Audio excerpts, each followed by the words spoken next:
And we do want to welcome people who are entering into this Black Community Town Hall that's being held by my office. I'm Councillor Rawlson King. I'd just ask for everybody to go on mute if they can. And just so that everybody is aware, this program, this agenda today will be broadcast not just through Zoom, but also on my Facebook Live page, and will also be recorded and will ultimately also be placed on my office's YouTube channel. Our Master of Ceremonies today is Sophia Jacob, and so she will talk next and set up the introductions. But we will do that after we allow for more incoming participants to join the call.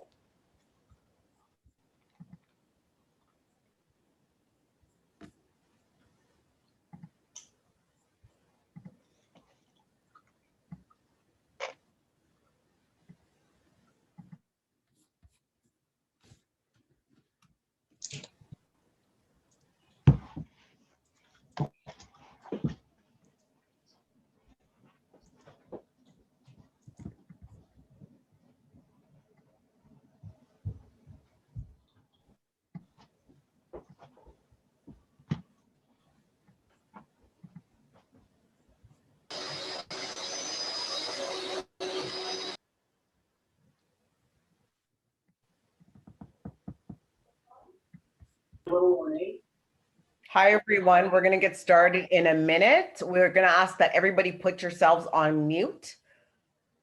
We'll get started in another minute. Thank you.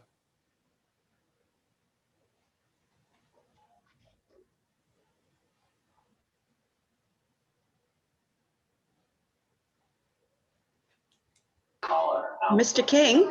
I would have liked a little bit more white. Like a white cabinet, but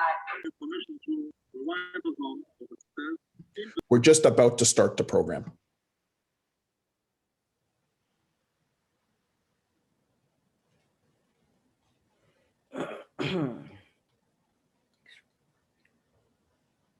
So, good afternoon, everyone. Beautiful. I hope you all are enjoying. Oh, can I get somebody to put themselves on mute? Who's not on mute? Okay. Sorry about that.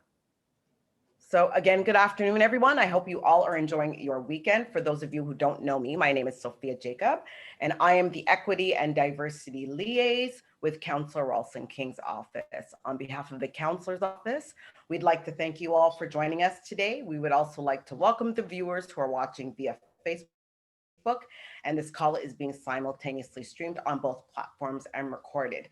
The Councillor will be sharing many important updates and information. This call is also to hear the community's concerns and provide feedback on issues that matter to Ottawa's ACB community members. Today, we have Lise Pascal Inamucho assisting us with French translation. Lise will be in the chat. If you have a question or comment in French, please put it in the chat. We would like to give our land acknowledgement. So we recognize that Ottawa is located on the unceded territory of the Algonquin-Anishinaabe Nation, and to extend our respect to all First Nation, Inuit, and Métis people for their past and present contributions to this land. We also recognize the continent of Africa as the cradle of humanity, and we extend our respect to all people who identify as African, Caribbean, and Black, and their contributions that they have made to the development of human civilization. We recognize that we are in the latter part of the UN Decade for People of African Descent.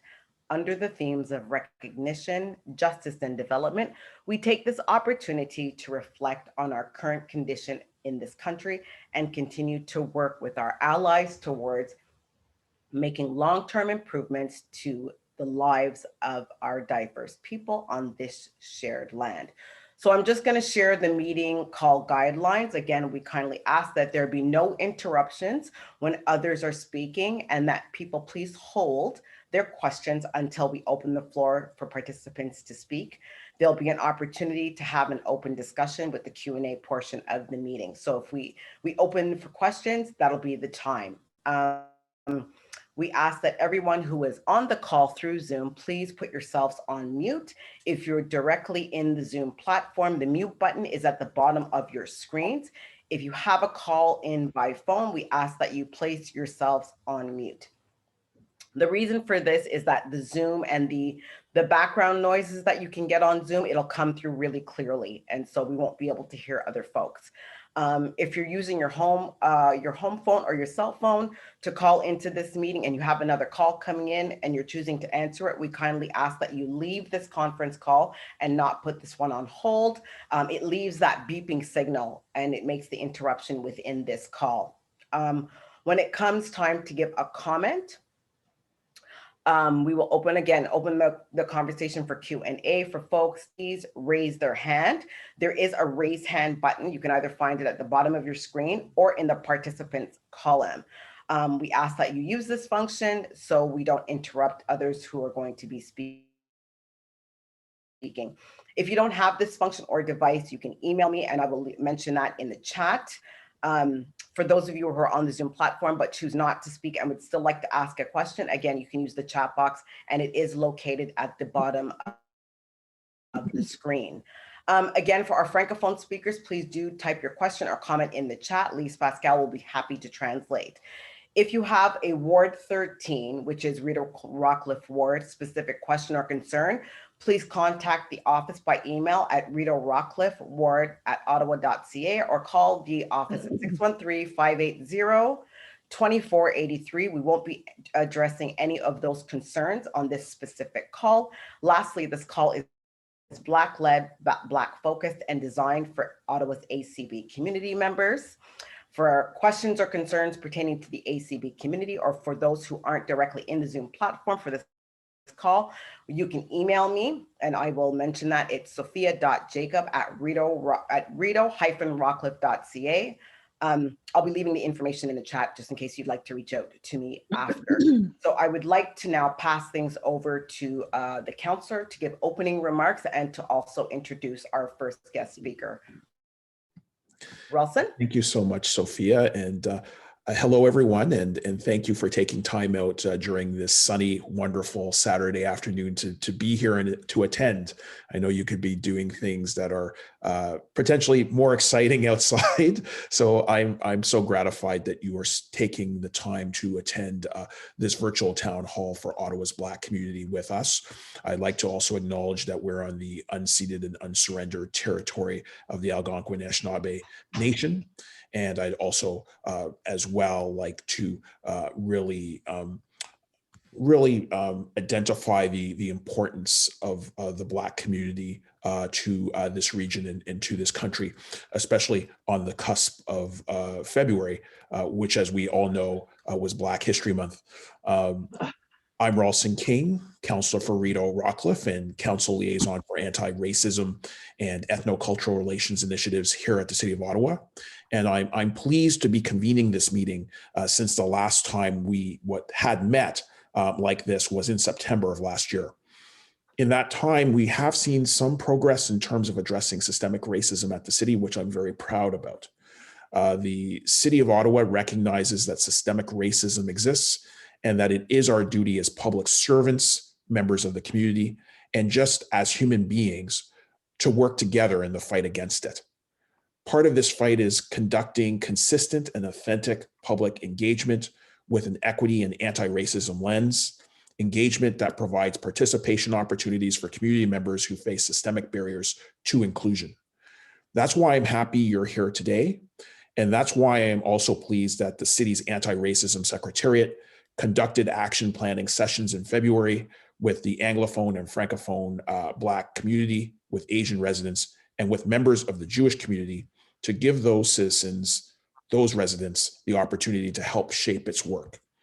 As we know, the Secretariat is a policy unit at the city, created in 2020 at the direct behest of the Black community in order to work to ensure we apply an anti-racism lens to the policies the city develops, so the decisions that we make and the services that we provide as a city and as a corporation are delivered to all residents equitably.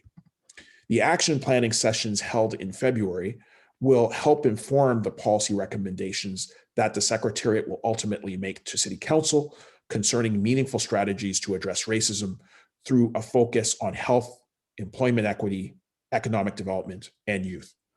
I believe it is important to ensure that equity-deserving groups are considered and consulted in the development of new policies and legislation.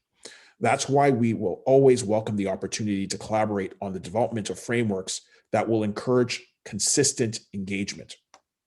In a briefing with Solicitor General Sylvia Jones last summer with the city, I emphasized the need for municipalities to have greater resources from the province for community engagement-driven initiatives designed to benefit people who face systemic barriers to inclusion, and for the need to prioritize the collection of race, gender, and equity-based data through the development of comprehensive data strategies. Data strategies that include the collection of race, gender, and equity-based data are essential to effectively responding to community needs and taking an anti-racism lens in policy and program development, especially in areas of health. As a consequence, since the pandemic, I have lobbied hard and asked many questions at Council and towards Ottawa Public Health concerning equity to ensure I echo the call of Black community members who have long asked for government-funded health and social service agencies to leverage disaggregated data in order to identify race-based disparities in outcomes, including in health and education. The COVID-19 health crisis is really accentuating the fact that we need that data and that we need a focus on communities that are disproportionately and negatively impacted by COVID-19. And as we know, we asked those questions early in the pandemic, both at a provincial, national, and local level. And work was done in terms of some research around the local impacts on racialized communities. And of course, we learned that that impact was disproportionate, that 66% of many of the infections, COVID infections in Ottawa were in racialized communities. So the push by community members in Ottawa and my push at Council through this effort, this collective effort, I do believe we have seen a better result in terms of community-led strategy concerning COVID-19, really led by the community itself, which is very important. And we see that through the leadership of the Ottawa Local Community Partnership, the Ottawa Community Immigration Partnership. So we're seeing a lot of work there, and I think it's important that it's being led by the community. Though I think that we're on the right course, I think that there's tremendous amount of work that still needs to be undertaken. And so I will continue to ask city staff and agencies to prioritize racialized Black and Indigenous communities for COVID testing, for both COVID testing and as well for vaccination. So it's going to be very important for us to continue to ask for that, especially in communities that have higher levels of low income prevalence and higher levels of racialized communities. Equities in communities is also only possible as well if we have equity in economic and employment opportunities. And that's why I'm so pleased that Andrea Pierce is with us, and she will be talking to that later today. But that is central, obviously, in terms of the development of our community. For this reason, I am pleased that the city is exploring social procurement strategies within its COVID-19 economic recovery plan. In February, as part of the City of Ottawa's COVID-19 economic recovery efforts, the Finance and Economic Development Committee recommended City Council direct the city's chief procurement officer to identify opportunities to include and encourage the city's use of social procurement projects and social enterprises in city procurement. The motion, which was introduced by Councillor Laura Dudas, asked the chief procurement officer to work in close collaboration with city economic development staff from community and social services departments at the city, city staff on the human needs task force, staff at our economic development agency, which is Invest Ottawa, as well as community stakeholders such as United Way Eastern Ontario and Community Foundation Ottawa, by Social Canada and others, with the intent of ensuring that citizen-led economic efforts, local social procurement capacity building, and job creation initiatives are included in the city's overall recovery strategy for COVID-19. I was extremely pleased that city staff was given this direction, as social procurement opportunities, as we know, have the potential to address economic disadvantage, discrimination, and other barriers to equal opportunity. This includes those distant from the labor market, such as youth experiencing vulnerabilities, and those from equity-deserving communities who have historically faced discrimination, preventing equitable access to economic opportunities. Consequently, to ensure the development of the most effective social procurement procedures, I presented an additional direction to the Chief Procurement Officer at Council on February 10th, which was accepted by my council colleagues, and which requested staff to, one, develop an approach which increases the diversity of the city's supply chain by providing diverse suppliers with equitable access to competitive city procurement processes, especially from the most disadvantaged groups, including racialized and Indigenous entrepreneurs. And number two, that staff explore the potential to increase the number of employment, apprenticeship, and training opportunities leverage for people experiencing economic disadvantage, including those from equity-seeking communities, including Indigenous people, racialized groups, visible minorities, persons with disabilities, newcomers and new immigrants, women, and the LGBTQ plus community. Being elected Ottawa's first ever Black city councillor, I believe it is necessary to work on issues of significance to racialized communities, especially concerning the creation and development of economic development opportunities.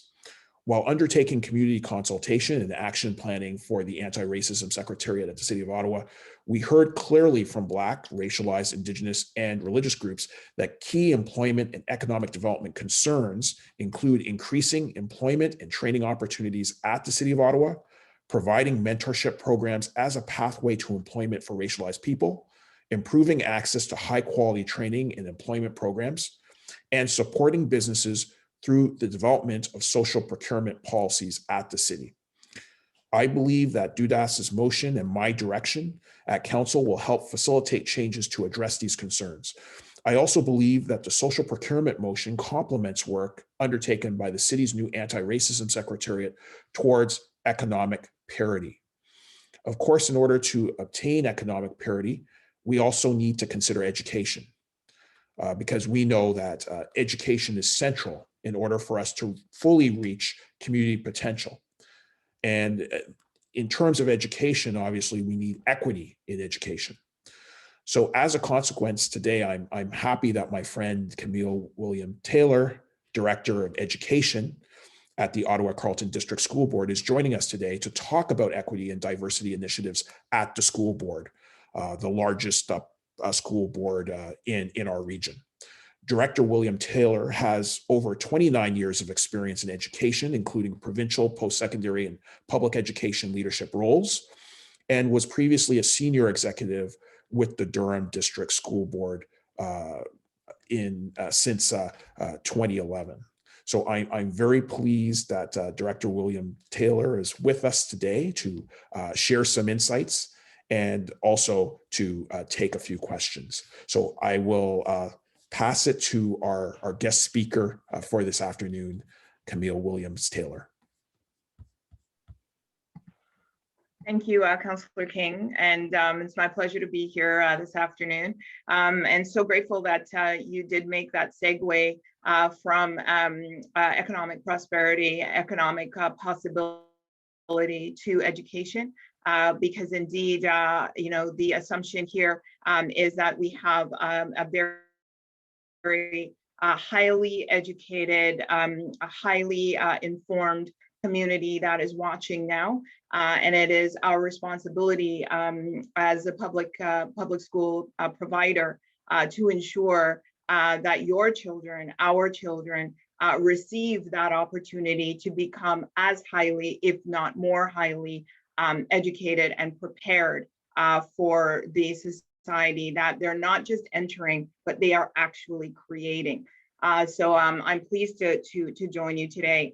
Rawlson, I also appreciate your your introduction about some of the background that I have in education, but I'd also just add to that one key piece that's important for me to always keep as a part of the context of who I am and what I bring is that I'm also the mother of 3 children. I have 2 girls, twins, who are in secondary school, and 1 daughter who is in post-secondary. And I contextualize my comments that way because, like you, I have an investment in the community, but there is a personal connection to this because I'm raising 3 Black young women to go into the world to make their way.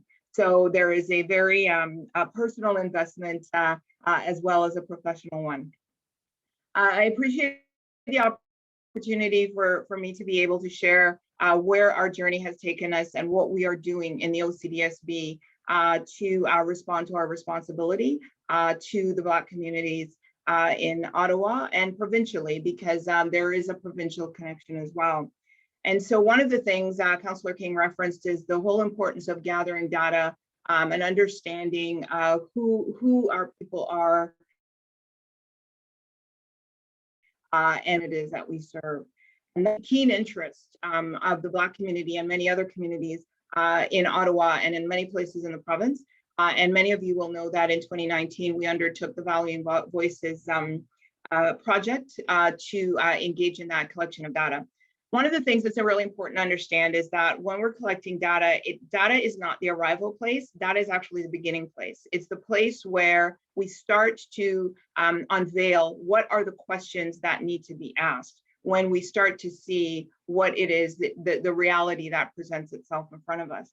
So when we undertook that, we undertook speaking to the community first and hearing stories and understanding the stories, understanding the voices of the community, and understanding what the community wanted us to know and what the community wanted to know. What are the stories that the community wants to see underscored and revealed? And so the first piece of the work was essentially to engage in community through town halls and focus groups, focus circles. And it will be no surprise to any of you some of the key findings that we gathered there. The first and most important piece was the fact that everyone, students, parents, community members, employees who identified as Black, wanted us to understand identity matters. It is not incidental. It is not something that's an aside. We don't want to hear any stories that say things like, I don't see color. Color, race, identity, social reality, social and lived experiences matter.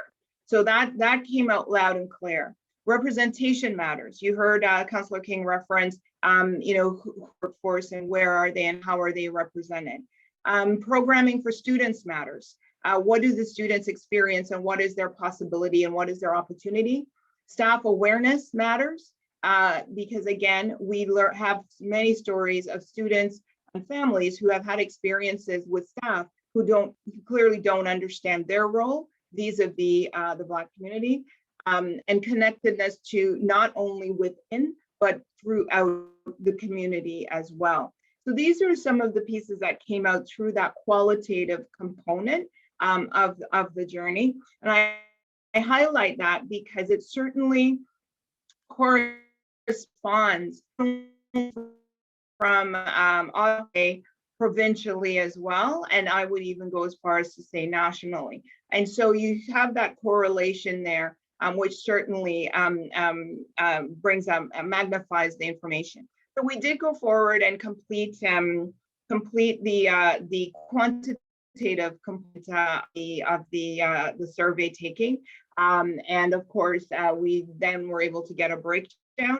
And I really insisted on this with our teams, is that it's not about counting people, but it's about looking at proportionality in terms of the experiences that our students and our staffs are having.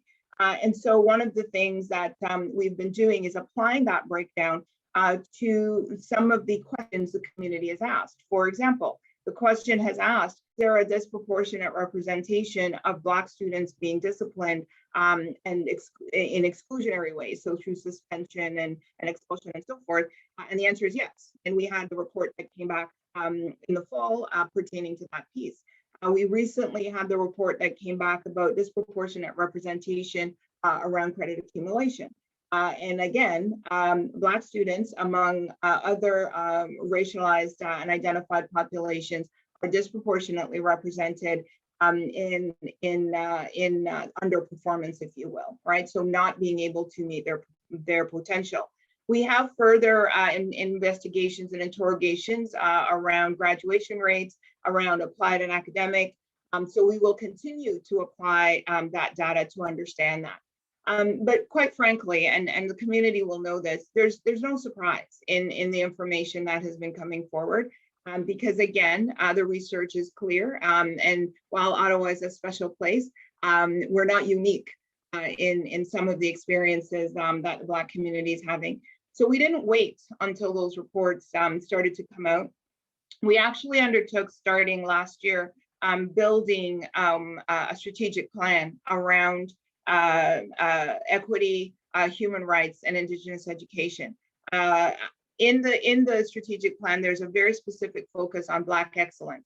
And we were very purposeful in calling it Black excellence, because in my mind, and from my perspective and in my vision, we build from a platform of assumed excellence. There's the assumption that every child that comes to us is an excellent child, a gifted child, a child that has the capacity to create their own path. And so when we build from an assumption of excellence, I refuse to pathologize the experience of Black students. Black students experience barriers that other students may experience in different ways or not experience at all, but the barriers don't victimize us. The barriers create a responsibility on the part of those who create the barriers to remove the barriers. And so this is why we have talked about Black excellence as the platform.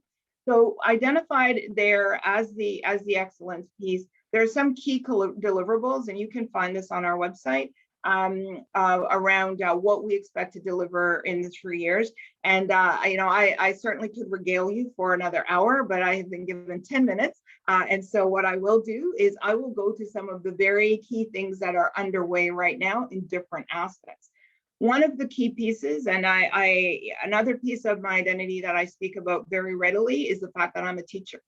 And so my focus is on education. My focus is on our 147 schools and the classrooms within them, and the expectation of what happens on students' desks, what happens in those rooms, and how is it that those experiences enable our kids to go out and create their way. The curriculum is a priority as far as we're concerned, because again, it hits every one of our 147 schools. I will say to you that there are schools in which there are very few Black students, and there are schools where we have many Black students, and they are equally important, because that one Black student or two Black students in a school of 150, 200, 350, whatever the number, that student needs to be seen as much as the students where there's a huge circle of people who are like them. And so curriculum and programming is a priority. One of the most recent examples of how it is we're shifting that is a project called Project True North, where we're interrupting the delivery of the grade 10 history course, academic history course, where students are engaging in looking at First World War. And many of you who have gone through public school, you know, you go through the First World War, and you know the typical story.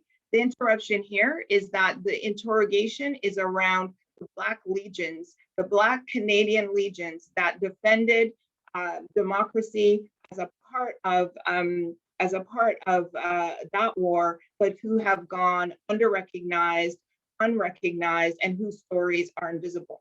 The students who are engaging in this program are actually looking at primary sources, so letters and photographs and journals from soldiers, from participants in this war who are a part of the Black community. And we have had partnership from beyond the school board in our communities engaging in that. This is important because it interrupts the story that has typically been told. We have 10 classrooms where we're piloting the project now. But what it does do is we get back from kids, from students, How come we never heard this before? So it's the whole idea of interrupting our programs run. We're doing the same thing with the way that English is taught. One of the things a lot of our parents are unaware of is the fact that every student takes English from starting literacy in kindergarten, and it is the one required course in grade 12. No other course is absolutely required to graduate in grade 12, but English.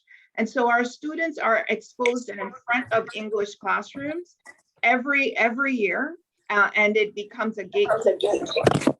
As a result, the interruption of what is taught in that course is an important piece. And so whose voices are a part of that programming is also something we're undertaking. We have just launched the development of the human rights policy because it's 2021, and shockingly enough, our district does not have a policy that is explicitly identified as a human rights policy, where infractions against human rights can be reported through. And so we've just launched the feedback around that. It is on our website. So there are very many ways that our public can engage. And we've also translated the surveys pertaining to it so that we have input from our community. It is not just an internally developed policy, but it's a policy that is informed by the voices of the community. And we're also just prepared to launch our survey around our employee survey. So understanding who our employees are and how they feel. In terms of partnerships for learning, one of the key pieces that I talked about at the beginning was the idea that we need to ensure that our staff is qualified and aware about what it is they're responsible for when it comes to human rights, as well as the engagement of Black students in the interest of their excellence. And so we have many layers of training and accountability, because this is something that community has asked for. So one of the pieces around accountability, and this kind of came out of the interruption of curriculum, is a memo that we developed, launched, and have distributed pertaining to the fact, and it might be shocking for people to realize we have to say this, but that around what language can be used in classrooms as it pertains to curriculum. So those of you who have had particular kinds of novels or stories that you've used in the classroom, you had growing up in the classroom, where the N word was used, or the pejoratives that were used to address Indigenous communities, we have made it abundantly clear that language is disallowed. And while it is that we can engage in conversations about racism, we can engage in critical conversations, we all know that we can engage in those conversations without repeating the pejoratives. So we have actually made an explicit statement, and it is being known as the memo now, because it has been distributed quite widely with training to go with it around the expectations there. And I'm very proud to say to you that we've had outreach from districts across the province to find out what our process was, to find out about the content, and to find out about how they can replicate that direction to their staff. But I say that because I always get the question about accountability. And in my view, you can't expect accountability unless you state what you expect, teach people and train people how to deliver on the expectation, and then it is fair to hold people accountable. So we have done that, and a part of our training has involved training for teachers, training for principals and administrators, and we have engaged with a coach for the senior team around equity and human rights. And so Tina Lopez is an equity coach who works with a number of districts across the province. She's a writer and a thought leader in the work of social justice and equity. And she has been working with us since last spring, starting out, and more intensely over the fall and into this spring. But I'm also pleased to say that our Board of Trustees has also engaged in training as well. Recently, we had a speaker who came and worked with our trustees. She is a lawyer from Hicks Morley, and Jerry Damali Campbell, who came and did a session with our trustees on human rights and the responsibilities around governance pertaining to human rights. But our trustees have also undertaken on their own a variety of human rights training sessions offered through the province. And finally, the other key person who has been working with our staffs, our teacher leaders, as well as our principals, Dr. Nicole West-Burns from OISE U of T, has been working with us since last year. My last comment is going to be around some of the networks that are emerging. And if you don't already know, one of the key and strong and impressive emerging networks is the Ottawa Black Educators Network, OBEN, up to 100 strong at this point, who are starting to make some of the underpinning work that they've always been doing now more public. Moving to interrupt certain structures, creating voice, and advancing the voice and the safety, if you will, of Black educators as they advance some of this work. So as you can tell, there's a lot to talk about, but I'm quite confident that many of you have questions, so I'll stop there and respond to questions as they emerge. Thank you so much, Camille. We appreciate your presentation. I just want to remind everybody, but before we go forward, that if you have a question for Camille, please put your hand up. You can either use it in the reaction or over in your participants. So we do have a first question. I'm just going to scroll to that person. My apologies. There's a couple people here in the chat. Oh, we have our first question, and it's from Robin Brown. Robin, go ahead.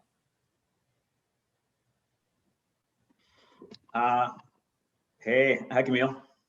Hi, Robin. Actually, it's actually just a comment. First of all, just to say to Camille, as you know, so I'm the co-lead of the 613-819 Black Hub, and we were one of the groups that lobbied hard to bring you here. And I wanted to say that you have not done one thing or omitted one thing that we don't like.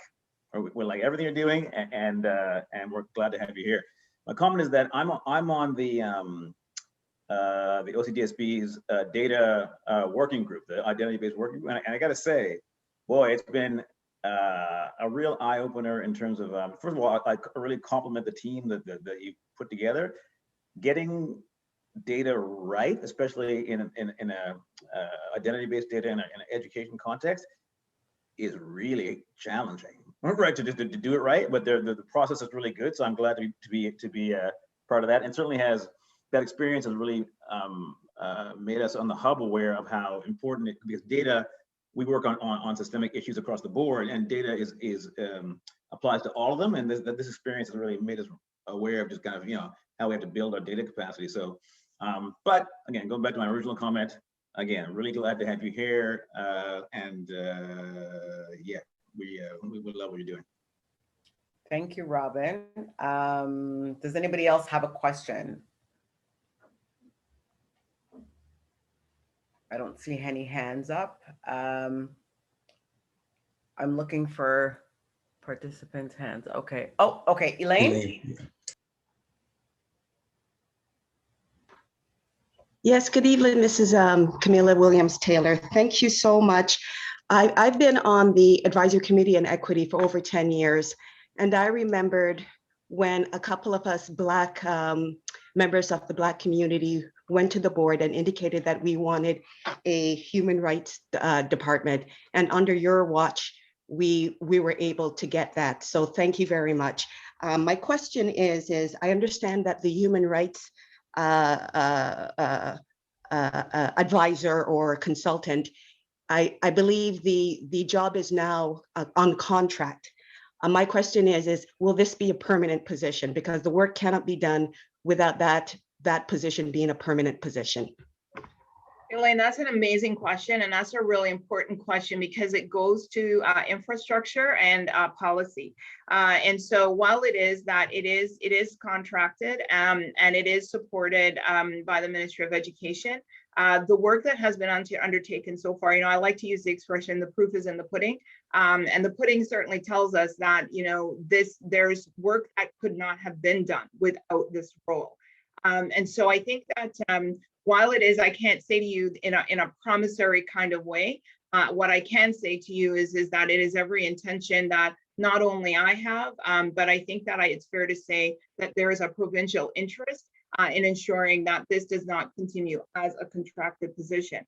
That said, I will also say to you that there are a number of positions that we have. I'm thinking, for example, of the School Effectiveness Framework lead has been a contracted position from the ministry.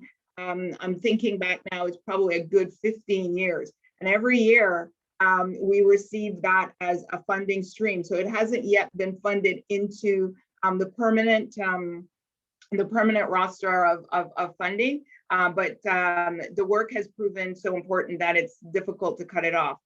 So I would suggest to you that I feel somewhat comforted and confident that we will continue to see that position not only continue to be supported, but advanced beyond just our district or just the few districts that it has been funded for. And there have been other districts that have undertaken it despite not being amongst the first number that had it. So that's a long way of saying, I can't say yes for sure, but highly likely.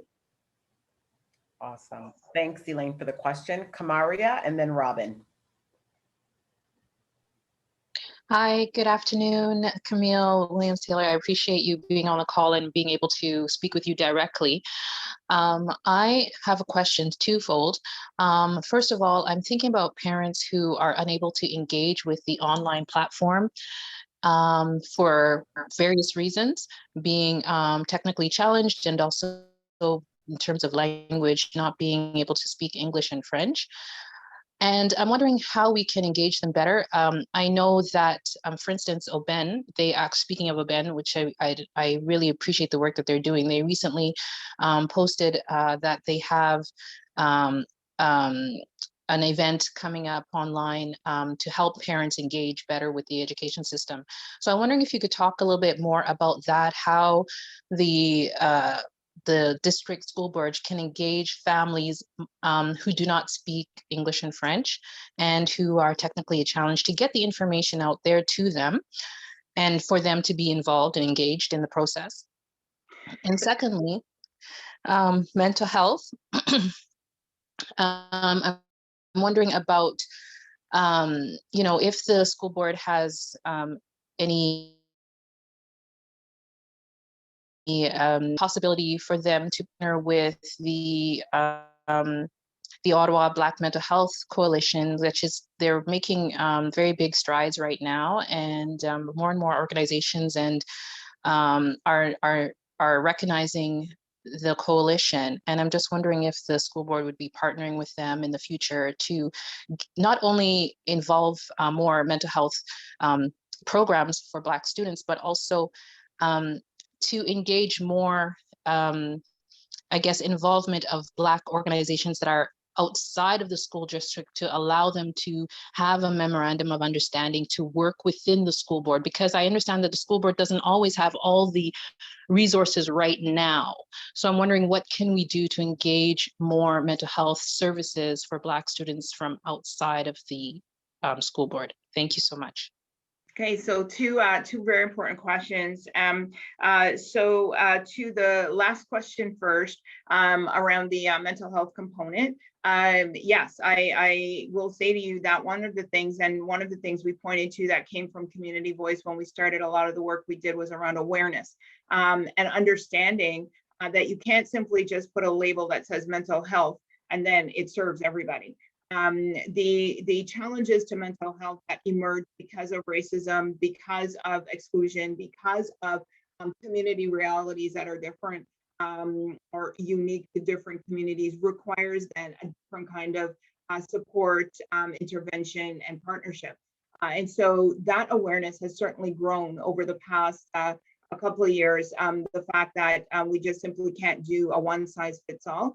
And so the openness to the kind of partnerships that will serve and work with Black students, Indigenous students, students who are LGBT, that distinction, it is growing. Whether I'm going to be able to identify specific partnerships, I can't in this particular moment, but what I can tell you is that is in fact one of the paths that we are undertaking, because I do agree with you. While it is that we have opened up and been more intentional about ensuring that we do have within particularly our social work cadre, people who are representative of specific identity groups.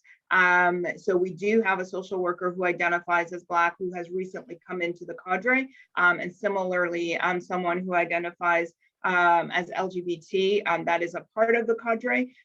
That we don't have nearly enough in terms of those resources, and so to adequately serve, we will need to partner. So in terms of the actual deliverable or the name of the partners, I wouldn't be able to do that now, but I can say to you that that is a growing direction.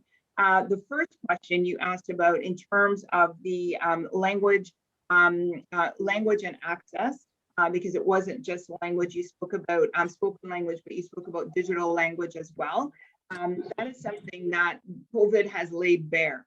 The fact that there are, and one of the unique things about the Ottawa Black community, unique from the Black communities in the GTA, is that the Black community in Ottawa has a higher or more visible intersection with language and religion, as well as racial identity. And so ethnicity, religion, it really causes us to have to say, particularly in Ottawa, although it's true everywhere, Black communities.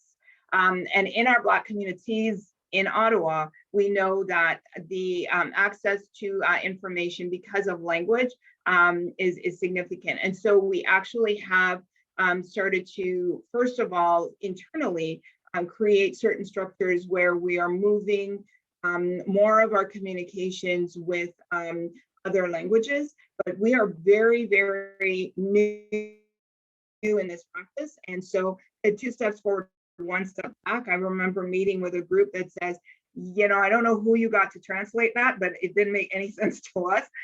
So understanding that, you know, we have some ways to go to learn about how we're doing that better, and who to partner with, because same as a question about mental health, we don't always have all the internal capacities. So one of our superintendents who does have a couple of schools that have high populations of community members who do not speak English, has started to work on a pilot where there's a partnership, that it's not just about translating words, but also about interpreting ideas. The last piece of it in terms around the engagement, because some folks need to have that engagement as well through connection, through being able to speak to people, speak through things with people and so forth. And so one of the things that we have started to think about, I've started to think about as a next step, is how it is that we are really interrogating what we call parent engagement, and what is the platform for parent engagement, and how does that look, and how does that need to be interpreted differently, so that some of our communities that are not currently represented are properly represented and understand where the access point is. I can't tell you that the work has started on that, except in my own head and in my diagrams and the people I've already started to speak to. But I hope that by the time we get into September, I'll be able to report back that we've now started to make, to turn a corner and make, charge a different path in that particular area, because I think what you'll see there is that we will start to be able to engage some of our parents who want to be engaged on their terms in a different way. And I think we need to make some structural changes to be able to do that. Fantastic. Thank you, Camille. I'm going to go to Robin, then I have a question coming from the chat, and then it's Joan. We'll just continue to ask people to make sure they're putting themselves on mute. Thank you. Robin, go ahead. Thanks. Actually, I have 2 questions, one for Camille and one for Rawlson, actually. So Camille, as you know, we work again on systemic issues. One of them is policing. So I'm actually also on the working group, the OCDSB working group for the police and schools review. So I want to ask the question I asked in the working group is, why is there a review going on at all? Why not, considering that Toronto District School Board kicked the police out 2 years ago, Peel kicked the police out, even though they had a very flawed report from Carleton University professor Linda Duxbury saying, hey, the program's great, because then they hogtied a 6-year-old black girl, but they ended the program. So that's my question is like, why is there a review going on? Or why not kick the cops out pending the review, right? So I'll leave that for this. And then Rawlson, the question to you is, Camille's talked about programs that specifically target Black students. The data specifically mentions Black students. The social procurement does not. And I was speaking to the city's, Andrea and the folks. Their internal employment equity thing uses the employment equity, federal employment equity group. So visible minority. It doesn't target Black specifically either. So what's the chance of getting the city to set targets for Black employees? Forget that there's no EE, they're not part of the EE group. Set targets for Black employees the chance. More than my question is, what do we need to do to push the city to do that? Because that's what we do, right? So those are my 2 questions. Okay, so Councillor King, if you don't mind, I'll start with the first question since it was ordered that way. And so the question, I think, Robin, you just to paraphrase, you indicated why do we even have to have a conversation? Why don't we just say no more police in schools, done? And I think that, and you cited Peel and you cited Toronto. And one of the challenges, and I was in Toronto, so I do have some familiarity with Toronto experience. I started out as a principal in Toronto and spent 20 years of my career in Toronto and before going to Durham. And it's interesting that you didn't cite Durham, because Durham also has the same SRO program as well. And it actually was in one of the schools that I actually had oversight over as well. So I have some familiarity with how it's run. And one of the things that's really interesting from my perspective is that there's a characterization from board to board to board of a program that has the same name, but certainly is carried out in a different way. So, that's a long and winding conversation to be had. I also do have to be sure I characterize as well that, when we say kick police out of schools, I want to be very, very clear from a public point of view. We do not have uniformed police roaming our halls. I visit schools actively and regularly, and I've been 2 years now in Ottawa. The last schools I visited, Ridgemount twice. I'm just looking at my notes here to remember. The last high school I visited was Woodruff High School 2 weeks ago. I visited Gloucester, Colonel By, Marie Wilson, Hillcrest. I have never even seen a police car in front of the school, never mind police roaming the halls. That said, we still have a program that we are attached to. And I think that is what is being taken issue with, is why are we attached to this program? And why does it continue to run in schools? Because where it has been activated, there have been some untoward outcomes coming out of it. I have had personal and direct conversations with our chief of police, Chief Slowly, about their perspective on the work that needs to be done around anti-racism and anti-Black racism and so forth. But the question about why do we just not have police in schools ever? I will tell you, as a principal and as a superintendent, there are legal situations where criminal activity has occurred and police are required to be called, and we have a legislated duty about doing that. The challenge is, just like when we think about some of the other places where, for example, we call Child and Family Services or whatever the other structures are, we know that there are a disproportionate number of calls made from schools to some of these agencies pertaining to Black students, Indigenous students, students who live in poverty, and students who have special education needs. That disproportionality is unacceptable. And so there's work here, not just around whether or not we call the police, but how it is that educators and education establishments serve students and where it is that comes into play. So again, I could regale you with many, many stories where, in fact, it was in the support of Black students where the police were engaged, and it would have been rather untoward if we had not done that. But in terms of characterizing, and I want to be really careful, characterizing the whole notion that in Ottawa we have police roaming the halls. We do not. And in other jurisdictions, that has happened. In other jurisdictions, we have had situations where police partners have accessed information that they should not have been able to access, and that has had implications that have been untoward for students. So why take on a review? To ensure that we understand what it is we're saying when we say we don't want, or we want to change, or what we're changing to.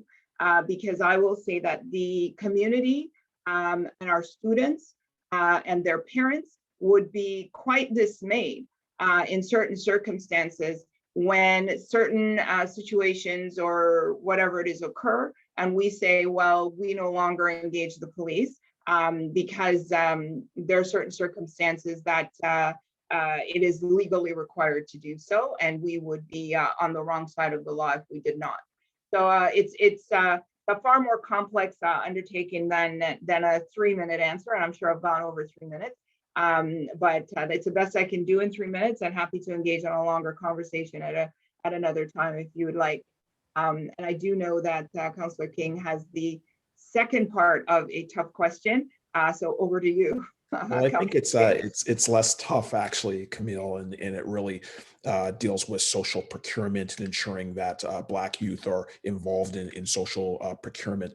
And I think the key thing when I heard that our Finance and Economic Development Committee was actually considering social procurement, that we at least provide some level of additional direction to ensure that there was specific consideration of different racialized groups, including the Black community, Indigenous groups, and others, equity deserving groups, to ensure that people who are typically experiencing economic disadvantage have an opportunity. That will require consultation with the community. So there's a dual track here. Obviously, there was something that came directly to committee and council. And so I took it upon myself to add a direction to ensure that there is more visibility around entrepreneurs, especially Black entrepreneurs and racialized entrepreneurs, and that they have a better opportunity to win the contracts, because we do over $1 billion of contracting at the city, that there are better opportunities. And so that will require some level of consultation. So I have not, based on this direction, I have not yet spoken to the Chief Procurement Officer, but when my office does engage with the Chief Procurement Officer, we will obviously be giving recommendations that they speak to multiple groups within the community to get a sense of the needs of the community and how to properly engage on social procurement. The other element is that there will be ongoing consultation, or I should say more action planning vis-a-vis the Anti-Racism Secretariat. One of the areas that the Secretariat is looking at is economic development. So that's going to be a continuous focus of the Anti-Racism Secretariat. And so there will be continuous engagement there. But there will be opportunities, obviously, to talk to the community groups and the Black communities who want these opportunities. And my office will ensure that takes place. And Rawlson, and employment equity. That was the more important part, man. Employment equity. Absolutely. Well, that's something that I continue to talk about. The fact that 25% of the population in Ottawa is racialized, but only 12.5% of the employment workplace at the city is racialized. And obviously those numbers really dwindle when you take a look at the leadership positions. I think everybody around council, including the mayor, is actually committed to a vision that ensures that we grow that number, and that we especially grow it in terms of leadership positions. The mayor himself looked out at council when we were able to sit before COVID, and noted, because staff's answers our questions, they sit directly across from us. And even he acknowledged that that is not representative of the city. So I think that there is that understanding. The next step, obviously, are the substantive elements that need to be put in place. And so we've only entered into action planning at a certain point after the consultation is done with community. The Anti-Racism Office will move forward a report to both committee and council for ratification that will talk about the specific ways that policies will be changed to address these issues. So there's still going to be time to consult, but obviously with community, but obviously on the political level, I'm obviously pushing for greater participation by our communities in the workplaces, and especially for consideration at the leadership level. Thank you, Rawlson, and thank you, Camille. I have one more question, and then we have one more question, one in the chat and one here on the Zoom. So as an educator and director of education for the Ottawa-Carleton District School Board, what is your view on the use of the novel To Kill a Mockingbird as part of the school curriculum? That's for you, Camille. Okay, thank you. And what's a good conversation about equity in education without referencing that particular piece? So my view of it is that it's a very difficult and problematic text to engage with properly. And if you don't have a text like that in the hands of someone who's skilled to do it, more damage can be done than not. There are far many other ways to engage a conversation about race, racism, and equity and so forth than having to use that resource. I told you I visit high schools regularly, and one of the rooms I was in was an English room. Actually, I've visited 2 English classrooms recently where the text was not being used. But the engagement about social justice was being undertaken with alternative texts. So I will say to you that I'm a former English teacher. I'm trained in secondary school English, and my children like to inform me that we live in a library because every room in my house has books and reading material. And yes, I have that book. And I taught that book. I taught that book years ago in 1991, to be specific, in a grade 10 new credit summer school class.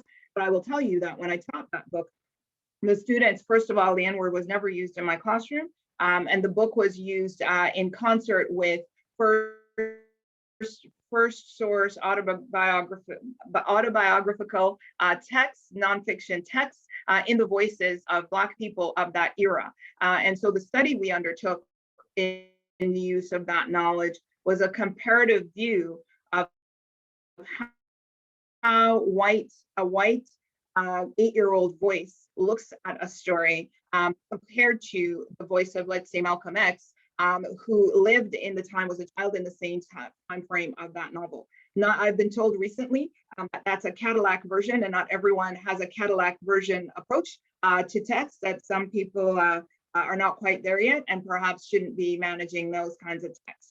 So I'm not going to be the educator that says to you, let's ban books. But what I will say to you is that there is an expectation that if material cannot be handled properly, that it is not handled at all, or handled in a way to reach the level of those who are engaged with it. And that is where we have our school leadership as a responsibility to ensure that what happens in classrooms and materials are properly handled so that no harm is created. Thank you, Camille. We have Joan, and very, very last for questions is Hawa. So Joan, you go ahead first. Hello, Camille. So wonderful to see you. I have two quick questions. So one, it's been a tumultuous year and we're 1 year on with COVID. And I just wanted to find out from you, you're carrying all of this responsibility for educating children in this time. How are you doing? And then I wanted to find out my second question. It's about OCV, and we're registering right now. And so I wanted to find out, is there a minimum number of registration for the virtual class that you would consider, hey, maybe this isn't going to be viable? And then two, do you have any information to show that Black students who are in the OCV are faring better, perhaps because they're not in physical classrooms where they're then facing anti-Black racism at a greater level, perhaps. I mean, I don't know if that is the case, but if they're in the school versus online where it might be lessened because parents are listening in and so on. Those are my questions for you, good lady. Thanks. Well, thank you so much. So kind of you to ask. And you know, it's like I said, I am a mom as well, and so you know, my own children have a combination of online learning and in-person learning, and watching all of this impact their experience also is a part of the story. But you know, I'm blessed with a great team, both at home and in my community, as well as a part of the professional team we work with, both in the OCDSB, but also as a circle of educators. So you know, I appreciate the care in reaching out that way, but we're holding our own. In terms of OCD, we have not established a minimum threshold. We started researching whether or not we should be offering a virtual option starting back in January, reaching out to other districts around their experience, structural experience, reaching out to the province to see what kind of funding and support we were going to receive, and then listening back from our own communities and schools about what our families needed. And one of the things, and I'll say to you that I came out the gate as the director with my team, indicating that, you know, I was not particularly in favor of going down the road of an elementary OCV because one of the things we've been hearing back is that the impact of virtual on younger children was not great, and that you know, their pedagogical, particularly grades kindergarten to grade 3, that they fared much better in an in-person setting. That said, however, and I always stand to be corrected, so I am prepared to listen to the research and so forth. After some of the research that our team did, it came back that we really do need to offer it as an option K-12 because some of our families need it. And so that is the structure we have adopted. We have not indicated a threshold, but what we have made very clear is that it is an opportunity that is in the interest of an accommodation, that it is not meant to replicate every program that we have running in person. It is still part of our pandemic response, if you will. So that will run for the year, and regardless of the uptake, it will be provided. But we are quite confident that we will, and not even confident, we're quite certain that we won't get the kind of funding that we got before around that support piece. So we will have to be cautious and prudent around how it is we go forward with that. But to the question, and the million-dollar question that you've asked is the impact on particularly Black students in OCV. So that is a question that I can't say to you that I have quantitative research on.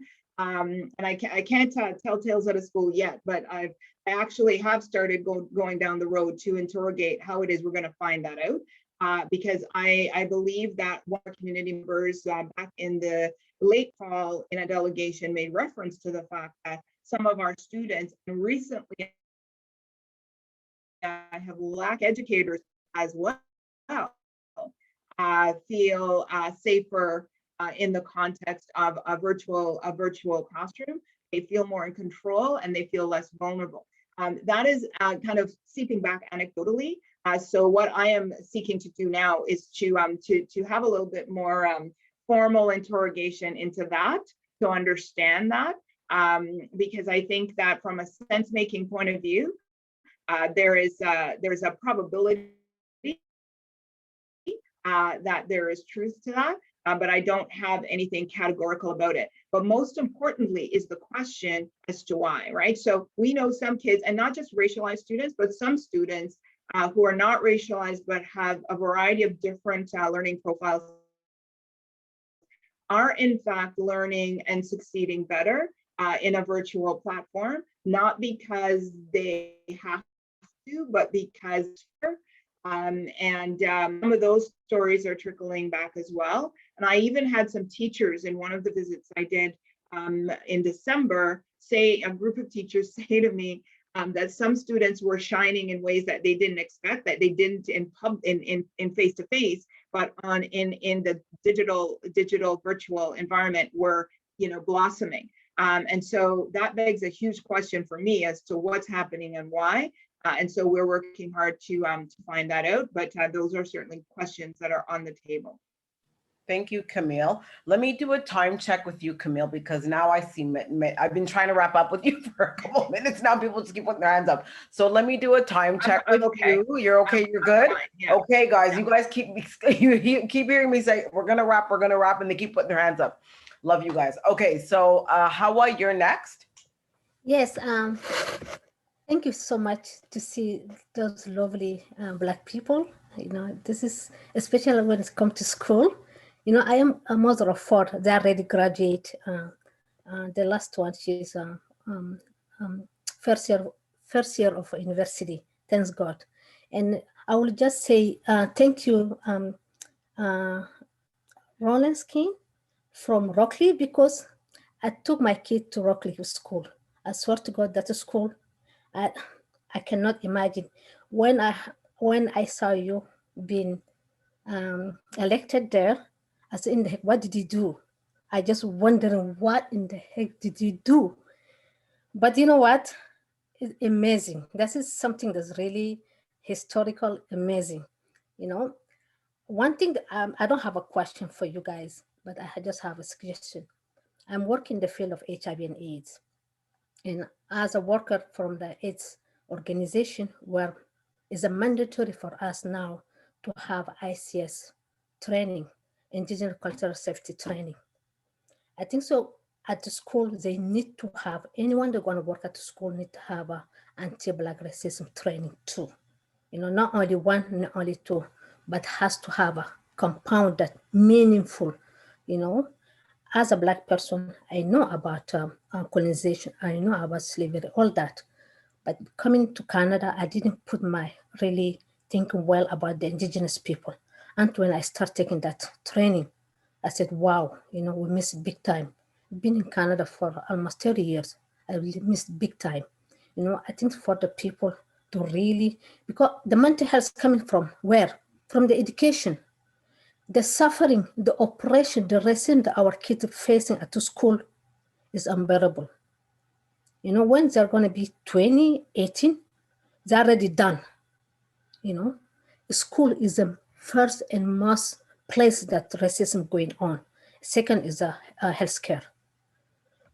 We as first immigrant soi-disant came to Canada. Back then when I sent my kid to school, it's like they're sending them to another home. They're going to take care of them. But here it's not the same. They kill them. Literally, they kill them. You know, you are not good to do that. You're not, oh, you go there. You are not good enough to be go to med school, doing law, doing physics. You just go manual labor, all that. You know, that's what they are telling our, you know, has to be anti-Black racism training has to be done in any level of school. It doesn't matter. That will be one requirement. At the SA organization, we do that because we know how dealing with people, if we don't know what they're going through culturally, we don't know about them. And I'm not gonna say on any, you guys, you know, you're coming from the same background, like maybe different experience, but you know, it's not new, but the school is literally killing our kids. You know, that's all. Thank you. Thank you, Hawa, for your comment. Much appreciated. Oh, we have some wonderful people asking questions. Norma and then Bob. So Norma, go ahead. Thank you very much, Sophia. And I echo the previous speaker's sentiments. We definitely need anti-Black racism training, not just training for ourselves, but training for our allies and training for non-Blacks. I would My name is Norma Dome. I'm the Vice President of the Professional Institute of the Public Service of Canada. And I have spent 30 years in the public service prior to that, and been raised in a small white city, not too far from here, and birthplace of Nova Scotia, where we can trace our roots back to the 1700s. So all that to say, I'm more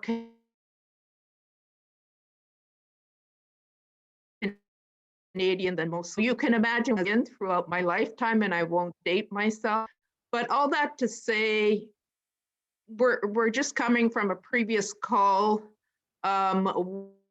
where we are trying to set direction and guidance to help the cause and to advance what we would like to see for not just Black people, but every human being in Canada and globally, I would say.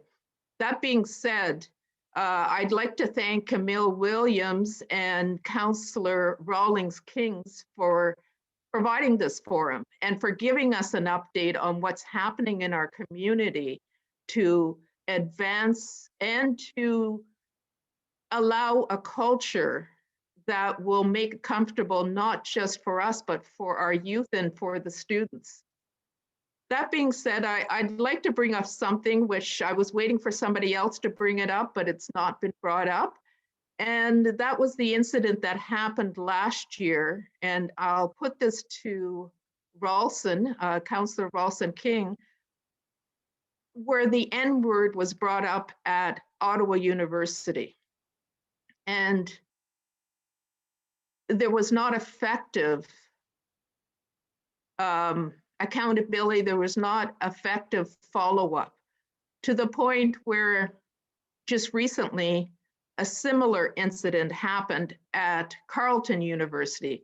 And again, the leadership there not effectively dealing with the result, the outcome, the trauma, and the publicity, the negative publicity throughout our community.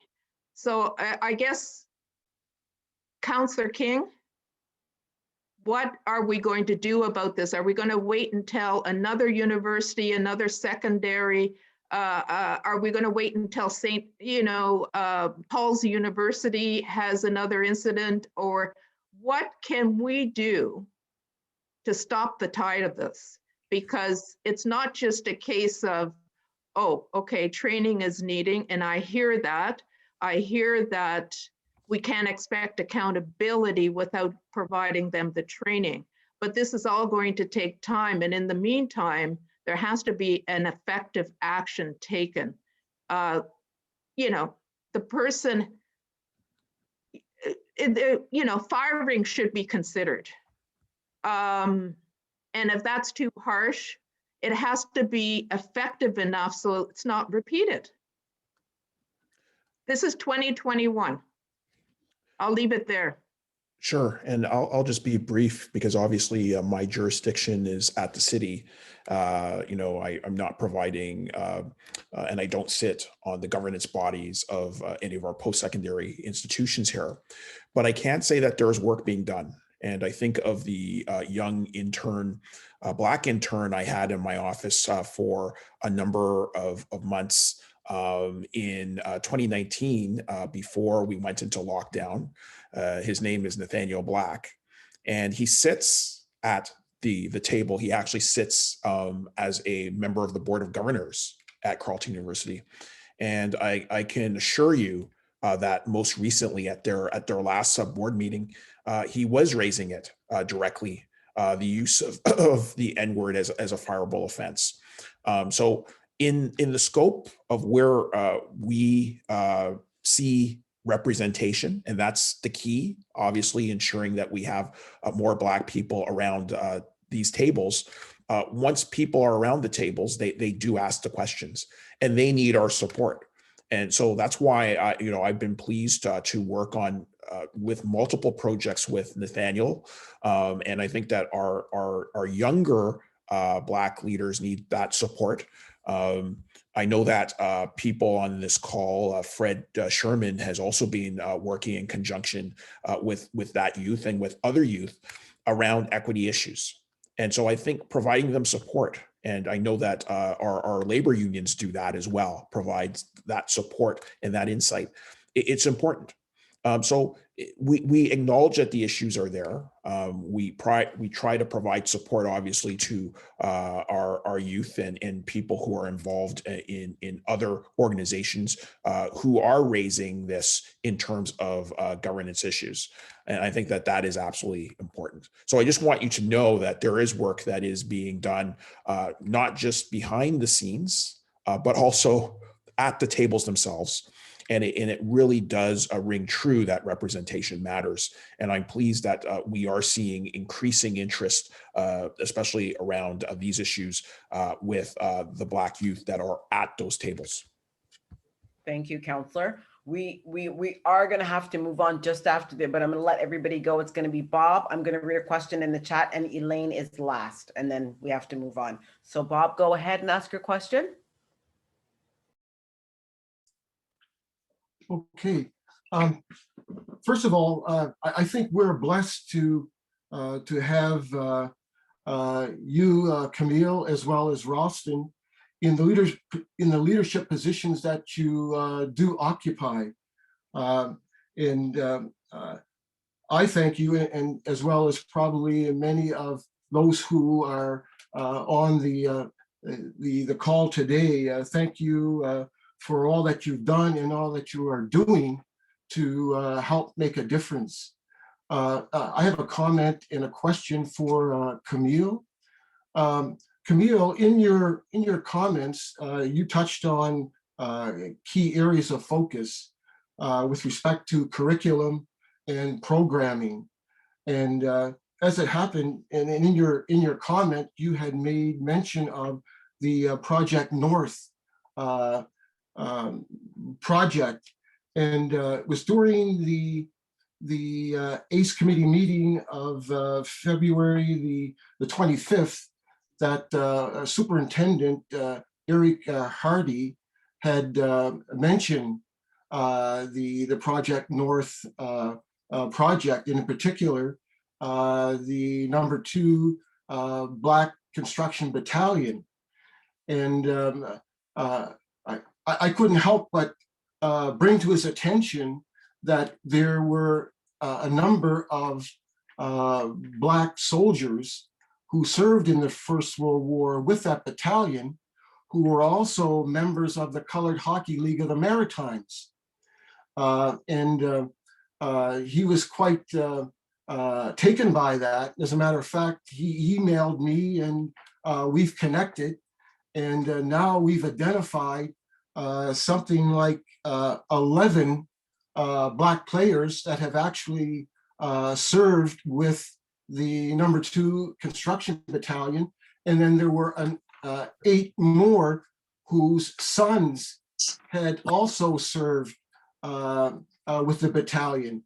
So, and what they're doing as part of their project, they're looking to perhaps expand the project to take into account this particular development, which I find interesting, basically because I am a former hockey player, I'm a sports writer, and I'm a Black hockey historian. My question again comes back to the key areas of focus. As I said, curriculum and programming. My question relates to role models within the school system, in particular teachers. And I believe you had mentioned that in light of the Black Educators Network, there perhaps are something like 100 Black teachers. Of that 100, would you know how many there are in the Ottawa-Carleton District School Board? Okay, so thank you, Bob, for that question. And that's my understanding is that all of them are OCDSB teachers, and maybe not teachers, but educators. So we have education assistants, we have early childhood educators, we have administrators, we have teachers, and so it is open that way, and it is certainly it is the platform for OCDSB employees. You know, of interest as well, we have a slowly emerging Muslim Educators Network as well, which is spearheaded. The idea started to emerge from two Somali educators who are both occasional teachers, interestingly enough, at least when they came to speak to me a year and a half ago about the idea. But it is certainly the largest part of this is in fact OCDSB, right? To that end, and to your point about representation, and I think I want to go back to Councillor King's earlier point about a seat at the table. You know, it is just exactly what the anecdote you shared about bringing a project forward and then it opening up a new conversation is exactly why the seat is we need the seats at the table, because there are things that we don't know what we don't know. But when it is that we are open to that learning and create the space to recognize that there are voices that are absent, we're opening the space, then we start to learn and bring some of those voices into the fold. So when it is that we, you know, I talked about the Black Educators Network, I talked about the whole idea of, you know, ensuring that we not only bring new Black educators and those people who are facing students into the roles, but we also, I didn't mention, we also have started through Superintendent Dua, working with a group of superintendents around an aspiring leaders, an aspiring Black and Indigenous leaders project to start to have those people who are educators also see themselves as leaders.